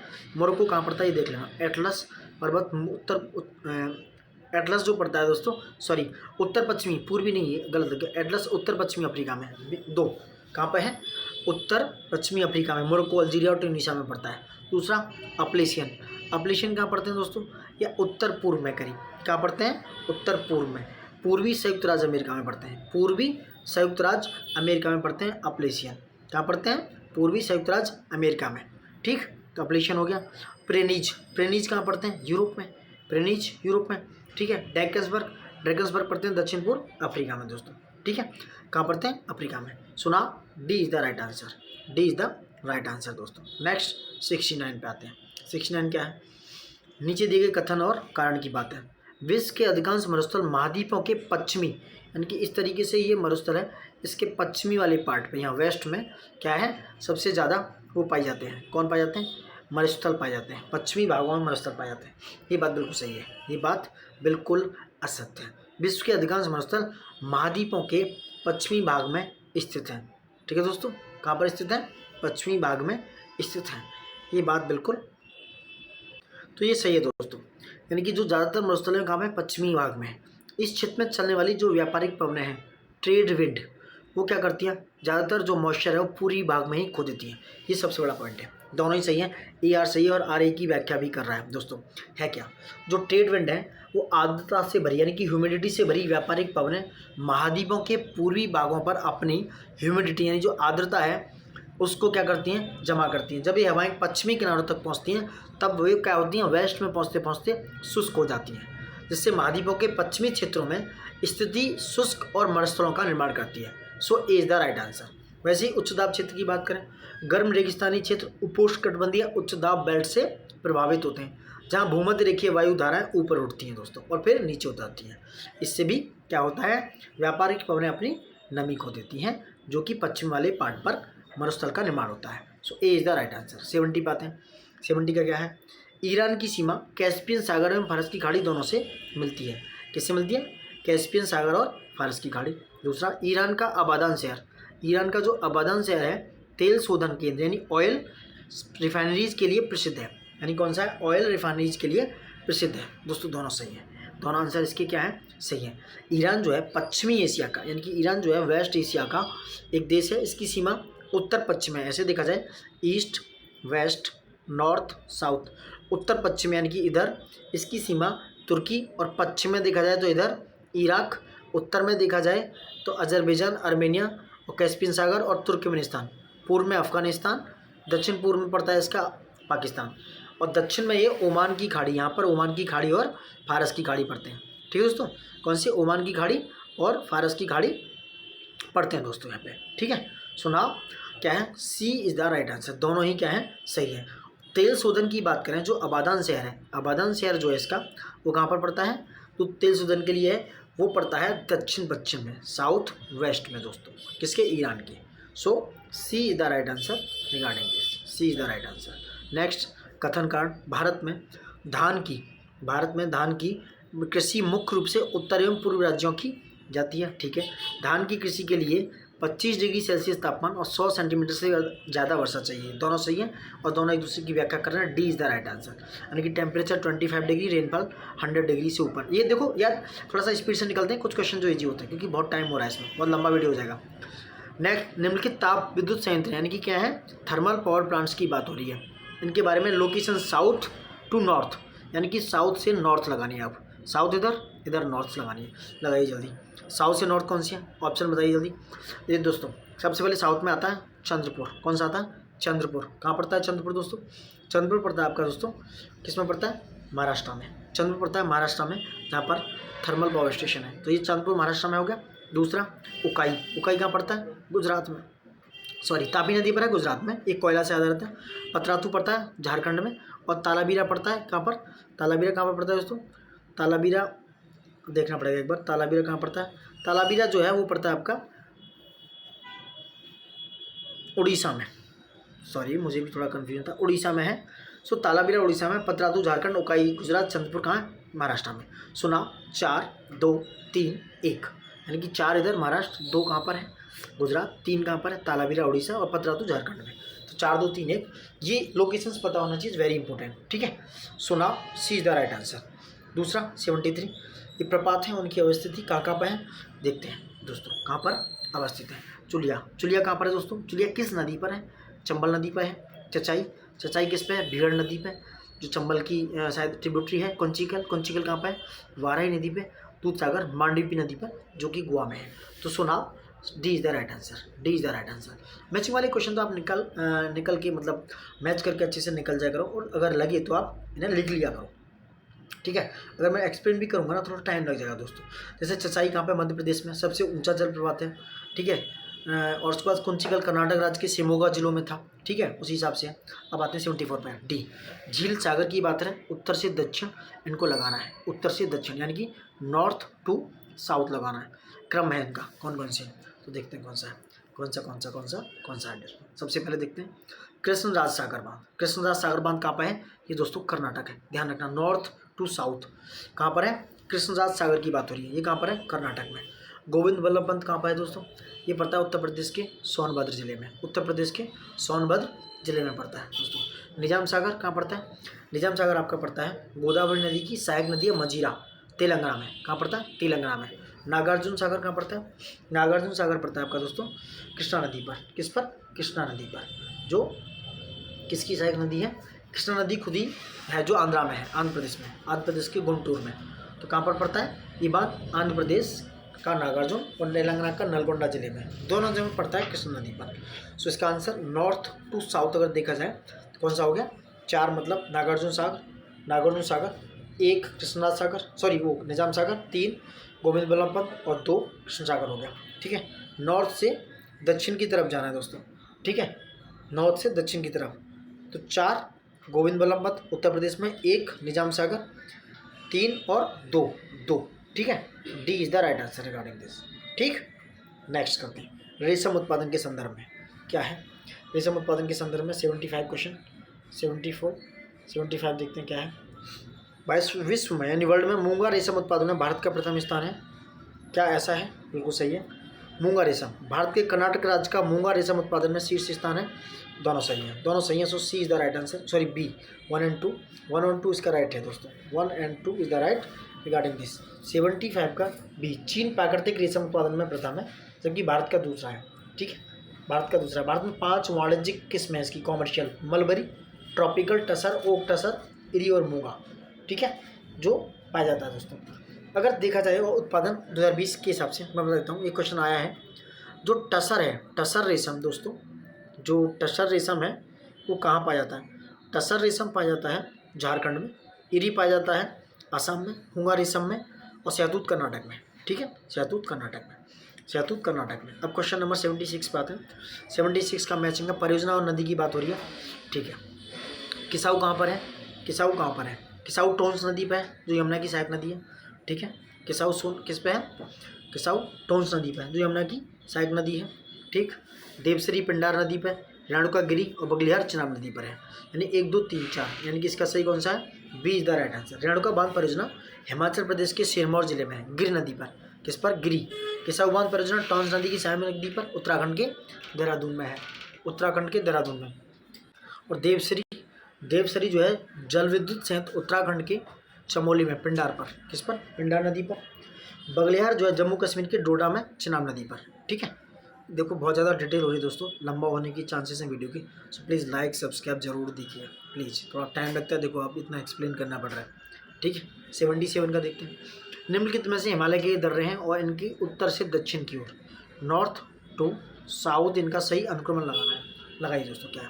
क्या है? सबको पता है, लद्दाख जास्कर, काराकोरम लद्दाख जास्कर, सबको पता है। काराकोरम सबसे पहले, काराकोरम कहाँ है? किसमें? नंबर 1 पे इधर, जोजिला, नीति, माना। सुनाओ, C is the right answer. Karakoram पड़ता है कहाँ पर? ये पड़ता है काराकोरम पहाड़ियों में पड़ता है, ये जम्मू कश्मीर से ऊपर ट्रांस हिमालय में। जोजिला कहाँ पर पड़ता है? लद्दाख के जास्कर श्रेणी में स्थित है। सेम चीज़ है, ये श्रीनगर से लेह को जोड़ता है। श्रीनगर से लेह को कौन जोड़ता है? जोजिला। ठीक है, जास्कर श्रेणी में पड़ता है। देखो डिटेल जानना बहुत जरूरी है। अब वहीं बात करें मान नीति की। नीति जो है उत्तराखंड की कुमाऊं पहाड़ी में, मानसरोवर कैलाश पर्वत जाने के लिए रास्ता है। माना की बात करें, माना उत्तराखंड की कुमाऊं पहाड़ों में, नंदा देवी जयमंडल यहीं पर है। ठीक है, ये तिब्बत को जोड़ता है, उत्तराखंड से तिब्बत यानी गढ़वाल को। तो ये सारी चीज़ें हैं। जैसे सरस्वती, माना दर्रे से सरस्वती नदी निकलती है। वहीं बुर्जिल दर्रा आता है, श्रीनगर से गिलगित को जोड़ता है, बुर्जिल। ठीक है, पीर पंजाल है, बनिहाल है, फिर इसका है सारे दर्रे आते हैं। जो बनिहाल दर्रा है केंद्र शासित प्रदेश यूनियन टेरिटरी जम्मू कश्मीर में है। ठीक है, अब आते हैं 78 पे। What is 78? हिमालय की प्रकृति के बारे में बात करते हैं। पश्चिम हिमालय की तुलना में, यानी कि वेस्ट हिमालय की तुलना में पूर्वी हिमालय से अधिक सघन वनस्पति पाई जाती है। ऐसा क्यों है? ये बहुत इंपॉर्टेंट क्वेश्चन है। ऐसा क्यों है? ऐसा होता है क्या कि पश्चिमी हिमालय की तुलना में पूर्वी हिमालय में अधिक सघन, यानी कि अधिक डेंस वनस्पतियाँ, डेंसर वनस्पतियाँ पाई जाती हैं। ठीक है, दूसरा क्या है? दूसरा है पूर्वी हिमालय में मानसून की वर्षा पश्चिमी हिमालय की तुलना में अधिक है। क्योंकि जो पूर्वी ईस्टर्न हिमालय है वहाँ पे ज़्यादा रेनफॉल, मानसून का रेनफॉल ज़्यादा रिसीव होता है वेस्टर्न हिमालय से। दोनों सही है क्या? दोनों गलत है? क्या हो सकता है बताइए दोस्तों, देखते हैं क्या होता है। ठीक है दोस्तों, तो ये पाए जाते हैं, यानी कि सही है। पहला ए सही है, आर भी सही है, तो ए आर दोनों का एक्सप्लेनेशन सही है, तो A is the right answer regarding this. ठीक है, क्यों? पश्चिमी हिमालय की तुलना में पूर्वी हिमालय में अधिक सघन, यानी कि डेंसर वेजिटेशन पाया जाता है। एक्चुअल में सही है। ठीक है दोस्तों, क्योंकि पश्चिमी हिमालय जो है उसकी अपेक्षा पूर्वी हिमालय के निम्न अक्षांशीय जो है, यानी कि जो लो लैटिट्यूड की भौगोलिक अवस्थिति के कारण, वहाँ पे समुद्र से निकटता के कारण न केवल औसत तापमान अधिक रहता है बल्कि वर्षा भी यहाँ पाई जाती है। वर्षा, रेन ज़्यादा होती है। रेन होने के, यानी कि रेनफॉल ज़्यादा होने के कारण तापमान क्या है? अधिक होता है, औसत तापमान अधिक रहता है। ठीक है, वहीं पूर्वी हिमालय में प्राकृतिक वनस्पति, नेचुरल वेजिटेशन ज़्यादा पाया जाता है। पश्चिमी हिमालय की अपेक्षा पूर्वी हिमालय का जो औसत तापमान है उसका क्या है? सभी प्रकार की वनस्पतियाँ अधिक होने के कारण सभी प्रकार की वनस्पतियाँ अधिक ऊंचाई तक विस्तार करती हैं। ठीक है, शंकुधारी वगैरह बन पाए जाते हैं। ठीक है, पर्वतीय क्षेत्रों में अत्यंत कम तापमान होने के कारण टुंड्रा वनस्पति का विकास भी नहीं हो पाता, इसलिए पूर्वी हिमालय के पर्वतीय क्षेत्र में 4000 मीटर से अधिक ऊंचाई पर टुंड्रा वनस्पति का विकास हुआ है। So A is the right answer regarding this, both are सही। अब आते हैं 79। ठीक है, क्या है? कौन सा इनमें सुमेलित नहीं है? यार बहुत ज़्यादा लंबा होने वाला है वीडियो, मुझे ऐसे लग रहा है, थोड़ा स्पीड से निकलते हैं। ठीक है, कौन सा इनमें सुमेलित नहीं है? देखो, तारापुर किसके सहयोग से लगा? तारापुर किसके सहयोग से लगा, कब लगा, ये जाना जरूरी है। तारापुर महाराष्ट्र में है। ठीक है, महारापुर और 1969 में, और ये महाराष्ट्र में है। किसके सहयोग से? अमेरिका के सहयोग से लगा। सो ए सही है। कुडनकुलम जो है ये कहाँ पर है दोस्तों? ये तमिलनाडु में है। ये पूर्वी तट पर है तमिलनाडु की, रूस की सहायता से लगा, ये सही है। रावत भाटा जो दोस्तों ये राजस्थान, कोटा राजस्थान में 1972 में कनाडा के सहयोग से लगा, ये भी सही है। जैतपुर की हम बात करें दोस्तों, तो जैतपुर दोस्तों कहाँ पर है? जैतपुर है आपका दोस्तों, ये जैतपुर कहाँ पड़ता है? रत्नागिरी महाराष्ट्र में। ठीक है, कहाँ पर? रत्नागिरी महाराष्ट्र में, जो कि फ्रांस के सहयोग से लगा। किसके? फ्रांस के सहयोग से। So D is the wrong answer, D is the wrong. Uranium के संदर्भ में देखते हैं क्या है। यूरेनियम प्राकृतिक रूप से पाई जाने वाला एक रेडियोधर्मी तत्व है, बिल्कुल सही। रेडियम जो है एक रेडियोधर्मी है, रेडियो एक्टिव तत्व है, रेडियो एक्टिव एलिमेंट। भारत के आंध्र प्रदेश में स्थित नेल्लोर क्षेत्र यूरेनियम खनन के लिए प्रसिद्ध है। दोनों सही है दोस्तों, B is the right answer regarding. कुछ ऐसे होते हैं जिनमें से आँख बंद करके आप लोग लगा देना चाहिए, एकदम आंसर दे दो, लगे कि हाँ कुछ किया है। नाउ 81 पे आते हैं। निम्नलिखित में से कौन सा कर्क रेखा, that is called cancer cancer रेखा, कैंसर लाइन की बात हो रही है, ट्रॉपिक ऑफ कैंसर। भारतीय राज्यों को पूर्व से यानी कि पूर्व से पश्चिम की ओर, ईस्ट टू वेस्ट, ये सही अनुक्रम, ईस्ट से वेस्ट लगाना है दोस्तों। कौन सा जल्दी बताइए। यह है Mizoram, Tripura, Paschim Bangal, Jharkhand. C is the right answer regarding this. 82 पे आते हैं, सीमाओं को मिलान करना है, बताइए जल्दी। 82 पे करते हैं। इनमें से पूछा कितने युग्म सही समय लेते हैं, ये तो यूपीएससी के आसपास जा रहे हैं भाई, वाह गुड, कोई बात नहीं, अच्छा बहुत अच्छा। 82 में जाते हैं, तो वो 2 मिले हुए हैं, सिर्फ 2 मिले हुए हैं। कौन से, आप प्लीज ऑप्शन में जल्दी बताइए। रेड क्लिप किस किस के बीच में दोस्तों, भारत और पाकिस्तान के बीच में रेड क्लिप है, सही है, ये सही है, पहला वाला, पहला सही है। शून्य रेखा, शून्य रेखा किस किस के बीच में दोस्तों, जल्दी बताइए। शून्य रेखा, चलो मैकमोहन बताइए। मैकमोहन जो है भारत और चीन के बीच में 890 किलोमीटर रेखा है। कितनी, 890 किलोमीटर है दोस्तों, जो 1914 में हेनरी मैकमोहन ने इसका प्रस्ताव इंटरनेशनल डेट लाइन के लिए किया था, ठीक है। और डूरन रेखा भारत और अफगानिस्तान के बीच पाक अधिकृत कश्मीर में सीमा निर्धारित करती है, ठीक है। मैकमोहन किसके बीच में हो गई, भारत और चीन। रेड क्लिप भारत और पाकिस्तान। शून्य रेखा बताइए, भारत के पड़ोसी देशों के बीच सीमा की बात हो रही है।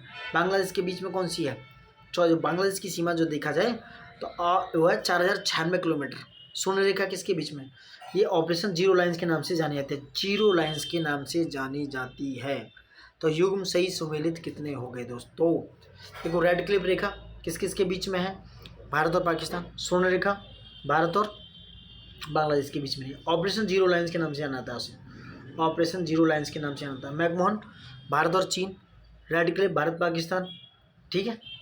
तो भैया डूरन रेखा भारत और अफगानिस्तान के बीच में ही जानी जाती है। सुनाओ, 3 सही है, डी सही है इसका, D is the right answer regarding this, D 3 सही है, ठीक है। नीचे दिए गए कथन और कारण की बात हो रही है, कथन और कारण की बात हो रही है।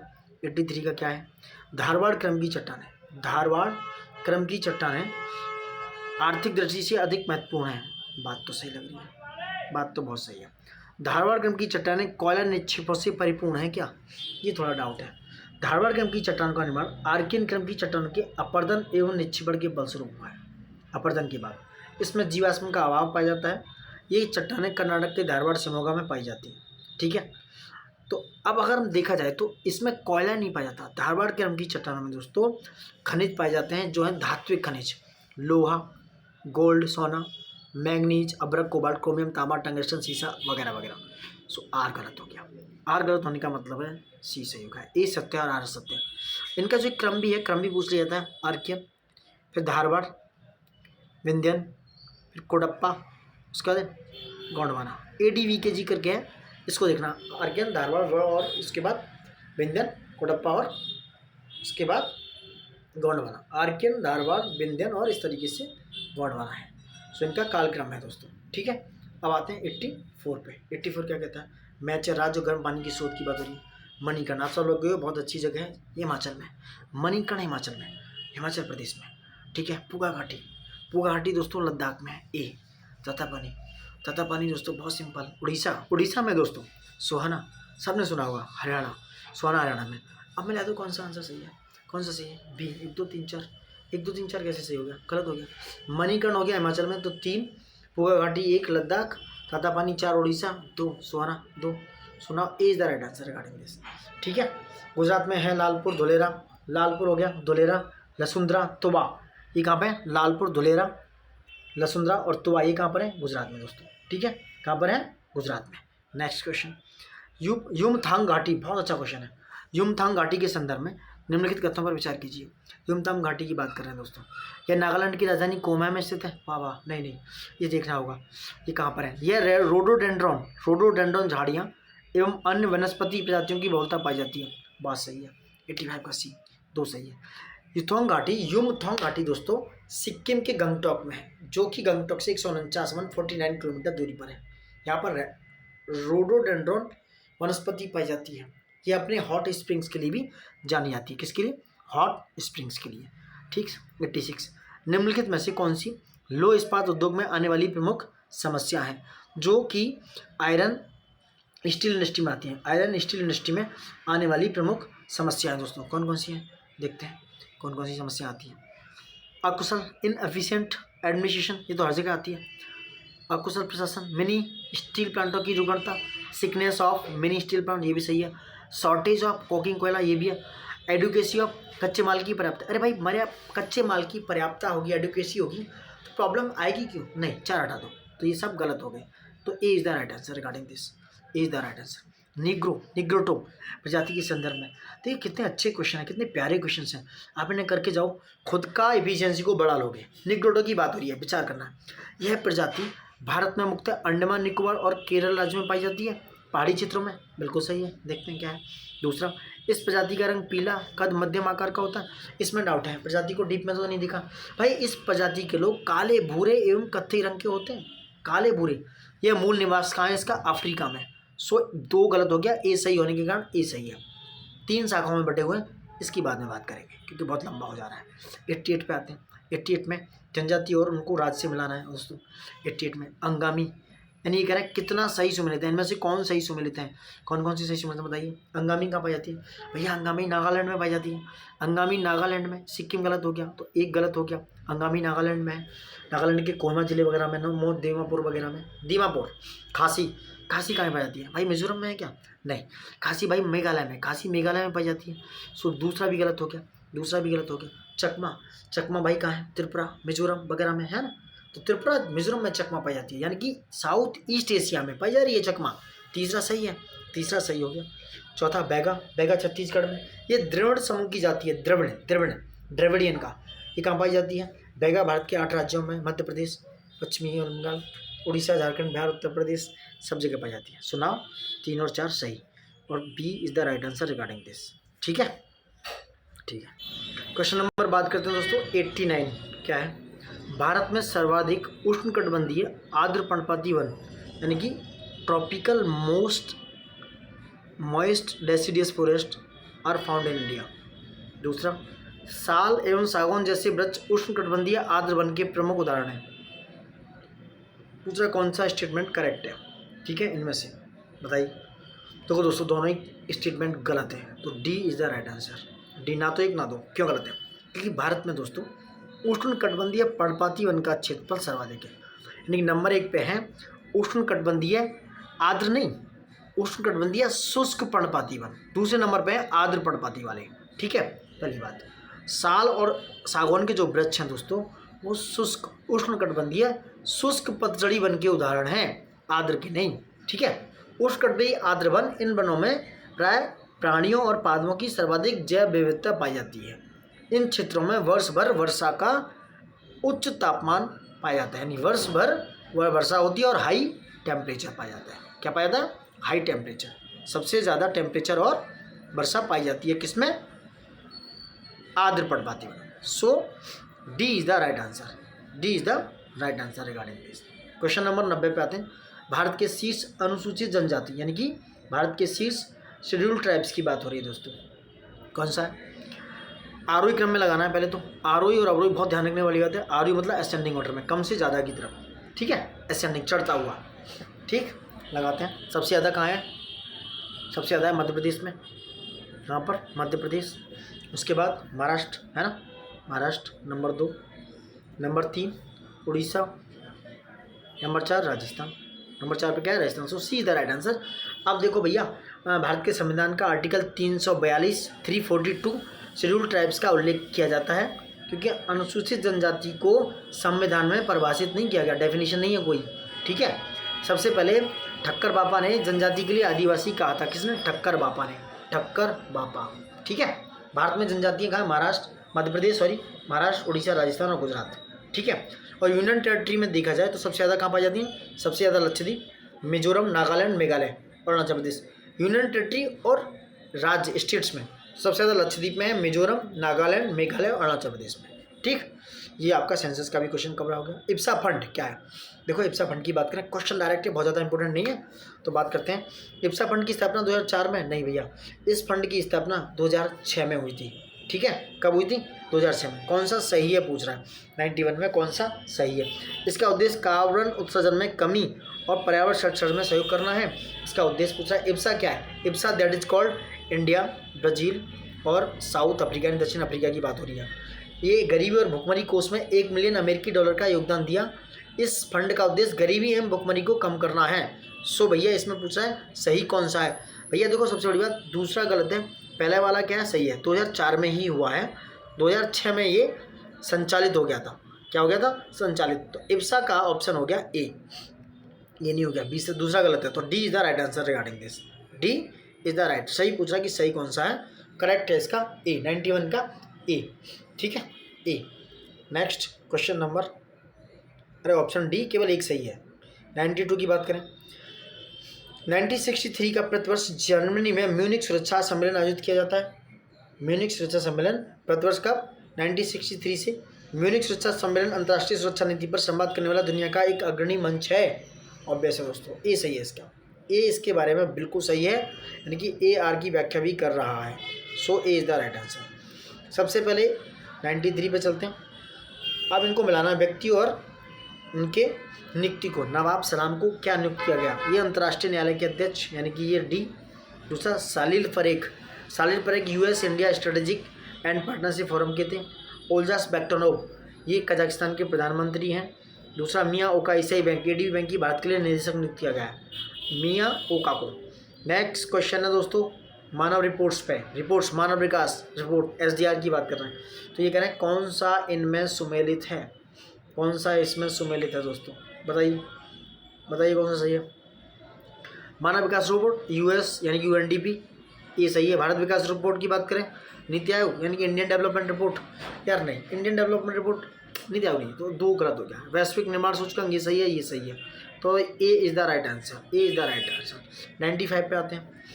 हाल ही में लाल सागर में मालवाहक जहाज को होती यानी हैती वाले विद्रोहियों की हमला सुरक्षा के लिए कौन सा मिशन एस्पाइड्स शुरू किया गया था, कौन सा मिशन एस्पाइड्स। यह लाल सागर में मालवाहक जहाज़ों को यमन के होती विद्रोहियों के हमलों से बचाने के लिए यूरोपीय यूनियन के नौसैनिक मिशन था, यूरोपीय यूनियन का एक नौसैनिक मिशन था, यूरोपीय यूनियन का। WTO का संदर्भ में बात कर रहे हैं हम। देखो ये वो क्वेश्चन है दोस्तों जो आ सकते हैं, 2025 के क्वेश्चन है, कुछ अच्छे करंट के अच्छे क्वेश्चन है। WTO के संदर्भ में, WTO के संदर्भ में बात करें, दोनों सही है। 13वां मंत्री स्तरीय सम्मेलन अबू धाबी में हुआ। कोमोरोस और तिमोर स्थित दो नवीन देशों को WTO की मान्यता प्राप्त हुई। तो ये क्वेश्चन आ सकता है कि कौन से वर्ल्ड ट्रेड ऑर्गेनाइजेशन में दो कंट्रीज है, नंबर 1 है कोमोरोस, दूसरा है तिमोर लेस्ते, ठीक है। नेक्स्ट, हाल ही में खाद्य सुरक्षा एवं पोषण का क्षेत्रीय अवलोकन 2023 पुरानी रिपोर्ट है। सुनाओ, क्वेश्चन को देख सकते हो आप दोबारा जाके, इस क्वेश्चन को देखना चाहो देख सकते हो। अगालेगा द्वीप की बात करें, 98, अगालेगा द्वीप कहाँ पर है दोस्तों, बहुत अच्छा क्वेश्चन है अगला द्वीप पर, कि अगाला द्वीप एक एटॉल द्वीप है दोस्तों। क्या है, एक एटॉल द्वीप है। ये इंपॉर्टेंट क्यों रहा है इसकी बात करेंगे बाद में, क्योंकि मोदी जी मॉरिशस के प्रधानमंत्री के साथ संयुक्त रूप से हिंद महासागर के उत्तरी अगलेगा द्वीप पर हवाई पट्टी का उद्घाटन करने गए थे, इसलिए बहुत इंपॉर्टेंट है, ये न्यूज़ में था। अब देखते हैं इनके विचार। अगलेगा द्वीप के संदर्भ में क्या विचार है। यह अरब सागर में मूंगा चट्टानों से बना द्वीप है। क्या सही है दोस्तों, क्या सही है, नहीं। भारत और मॉरिशस ने संयुक्त रूप से यहाँ एक हवाई पट्टी का, मैंने बताया था हवाई पट्टी का उद्घाटन किया पे जेम्स जेट्टी में, सेंट जेम्स जेट्टी में, ठीक है दोस्तों। तो पहला गलत हो गया, दूसरा सही है, ये मतलब ये सही है, क्योंकि ये जो द्वीप है दोस्तों ये किससे बना हुआ है, ये एटॉल से बना हुआ है। किससे, एटॉल का द्वीप है, किससे, एटॉल। अगला द्वीप एटॉल है जो कि उत्तरी और दक्षिणी अगालेगा नामक दो द्वीपों में शामिल है। और कहाँ पर है, मॉरिशस में, कहाँ पर है, मॉरिशस में। 99 पे देखो यार, बहुत ज़्यादा ज़रूरी है। 22 में देखा होगा, 23 में देखा होगा कि जॉइंट एक्सरसाइज, मिलिट्री एक्सरसाइज काफ़ी आई हैं, और सबसे बड़ी बात उनकी डेट्स पूछी गई हैं, कब हुई थी, ये कब हुई थी, डेट्स के बारे में देख रहे हो। It's very difficult questions, it has come in to the exams, हाँ it are coming this are coming in to the exams, ठीक है दोस्तों। तो ये मिलाते हैं। लामतीय एक्सरसाइज होती है भारतीय सेना और सेशल्स के बीच। टाइगर ट्रम्प होता है भारत और अमेरिका के बीच। सी डिफेंडर्स भारतीय कोस्टल गार्ड यानी तटरक्षक बल और यूनाइटेड स्टेट्स के जो कोस्ट गार्ड्स हैं। IMT त्रिल्टी होती है भारत, मोजाम्बिक और तंजानिया। IM से इंडिया, मोजाम्बिक और तंजानिया। सो चारों ही सही है इसमें, ए इज द राइट आंसर। अब 100 पे आते हैं, 100 पे। तो 2024 का करंट कर दे दिया इन्होंने, थोड़ा सा देख लेना आप एक बार ना। एबल प्राइज किसको मिला था, ये मिशेल टेलीग्रांड को मिला। मिस वर्ल्ड 2024 कृष्णा पिस्कोवा को, ठीक है। दूसरा 58वां ज्ञानपीठ पुरस्कार 2023 गुलजार और जो संस्कृत के आचार्य हैं उनको भी मिला था। नाम मैं थोड़ा सा भूल रहा हूँ, क्या नाम है उनका, संस्कृत के आचार्य थे उनको मिला। और सरस्वती सम्मान प्रभा वर्मा को 23 वाला, और 24 वाला सरस्वती सम्मान किसको मिला है, ऊषा किरण जी को मिला। एक बार करंट में ज़रूर देखिएगा कि कौन सा है। तो ये चारों सही हैं इसमें। 58वां ज्ञानपीठ पुरस्कार मिला है इनको, गुलजार को। अच्छा, मैं 59वां और ये सरस्वती सम्मान 2024 ये सब बता देता हूँ एक बार आपको ना। देखो दोस्तों, 59वां ज्ञानपीठ पुरस्कार दिया गया है 2024 वाला श्री विनोद कुमार शुक्ल। किसको? विनोद जी हैं जो छत्तीसगढ़ से रिलेटेड है, इनको दिया गया विनोद कुमार शुक्ल को। ठीक है, रायपुर छत्तीसगढ़ से, भारतीय ज्ञानपीठ न्यास के द्वारा। ठीक है, 12वें साहित्यकार हैं हिंदी भाषा के। कौन से? 12वें। ठीक, उसके बाद देखते हैं ये सम्मान थोड़ा डिलीट कर देता हूँ और भी बताएंगे अभी। सरस्वती सम्मान बताएंगे किसको दिया गया। तो देखो सरस्वती सम्मान जो 2024 है वो दिया गया है आपका दोस्तों, तो ये है दोस्तों महो उपाध्याय साधु भद्रेदास। महो उपाध्याय, ठीक है, साधु भद्रेदास के बिरला फाउंडेशन के द्वारा दिया जाता है। ठीक है, इनकी एक बुक आई थी संस्कृत में, पुस्तक स्वामीनारायण सिद्धांत सुधा 2022 में, उसके लिए दिया गया है सरस्वती सम्मान 2024। ठीक है, तो ये क्लियर हो गया। मिस वर्ल्ड 2025 के बारे में बात करेंगे अभी, और एबल प्राइज के बारे में बात करेंगे। ज़रा गूगल कर लेते हैं। अब बात करते हैं दोस्तों एबल पुरस्कार 2025 की। ये दिया है मसाकी काशीवारा। मसाकी काशीवारा जो है जैपनीज गणितज्ञ हैं। एबल प्राइज जो है गणित के क्षेत्र में एक नोबल बोला जाता है, the Norwegian academy of science के द्वारा दिया जाता है। उनको दिया गया है किसके लिए? बीजगणितीय विश्लेषण, एल्जेब्रा का जो एनालिसिस और उसका प्रतिनिधित्व करने के सिद्धांत के लिए।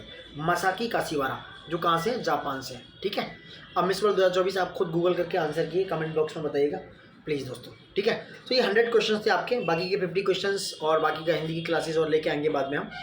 तो आप प्लीज़ एक बार लाइक, शेयर और सब्सक्राइब ज़्यादा से ज़्यादा शेयर कीजिए दोस्तों, जिससे हमें भी थोड़ा सा करने के लिए, इसको बनाने के लिए थोड़ा सा हमें एक्साइटमेंट मिले, थोड़ा सा हमें एनर्जी आए।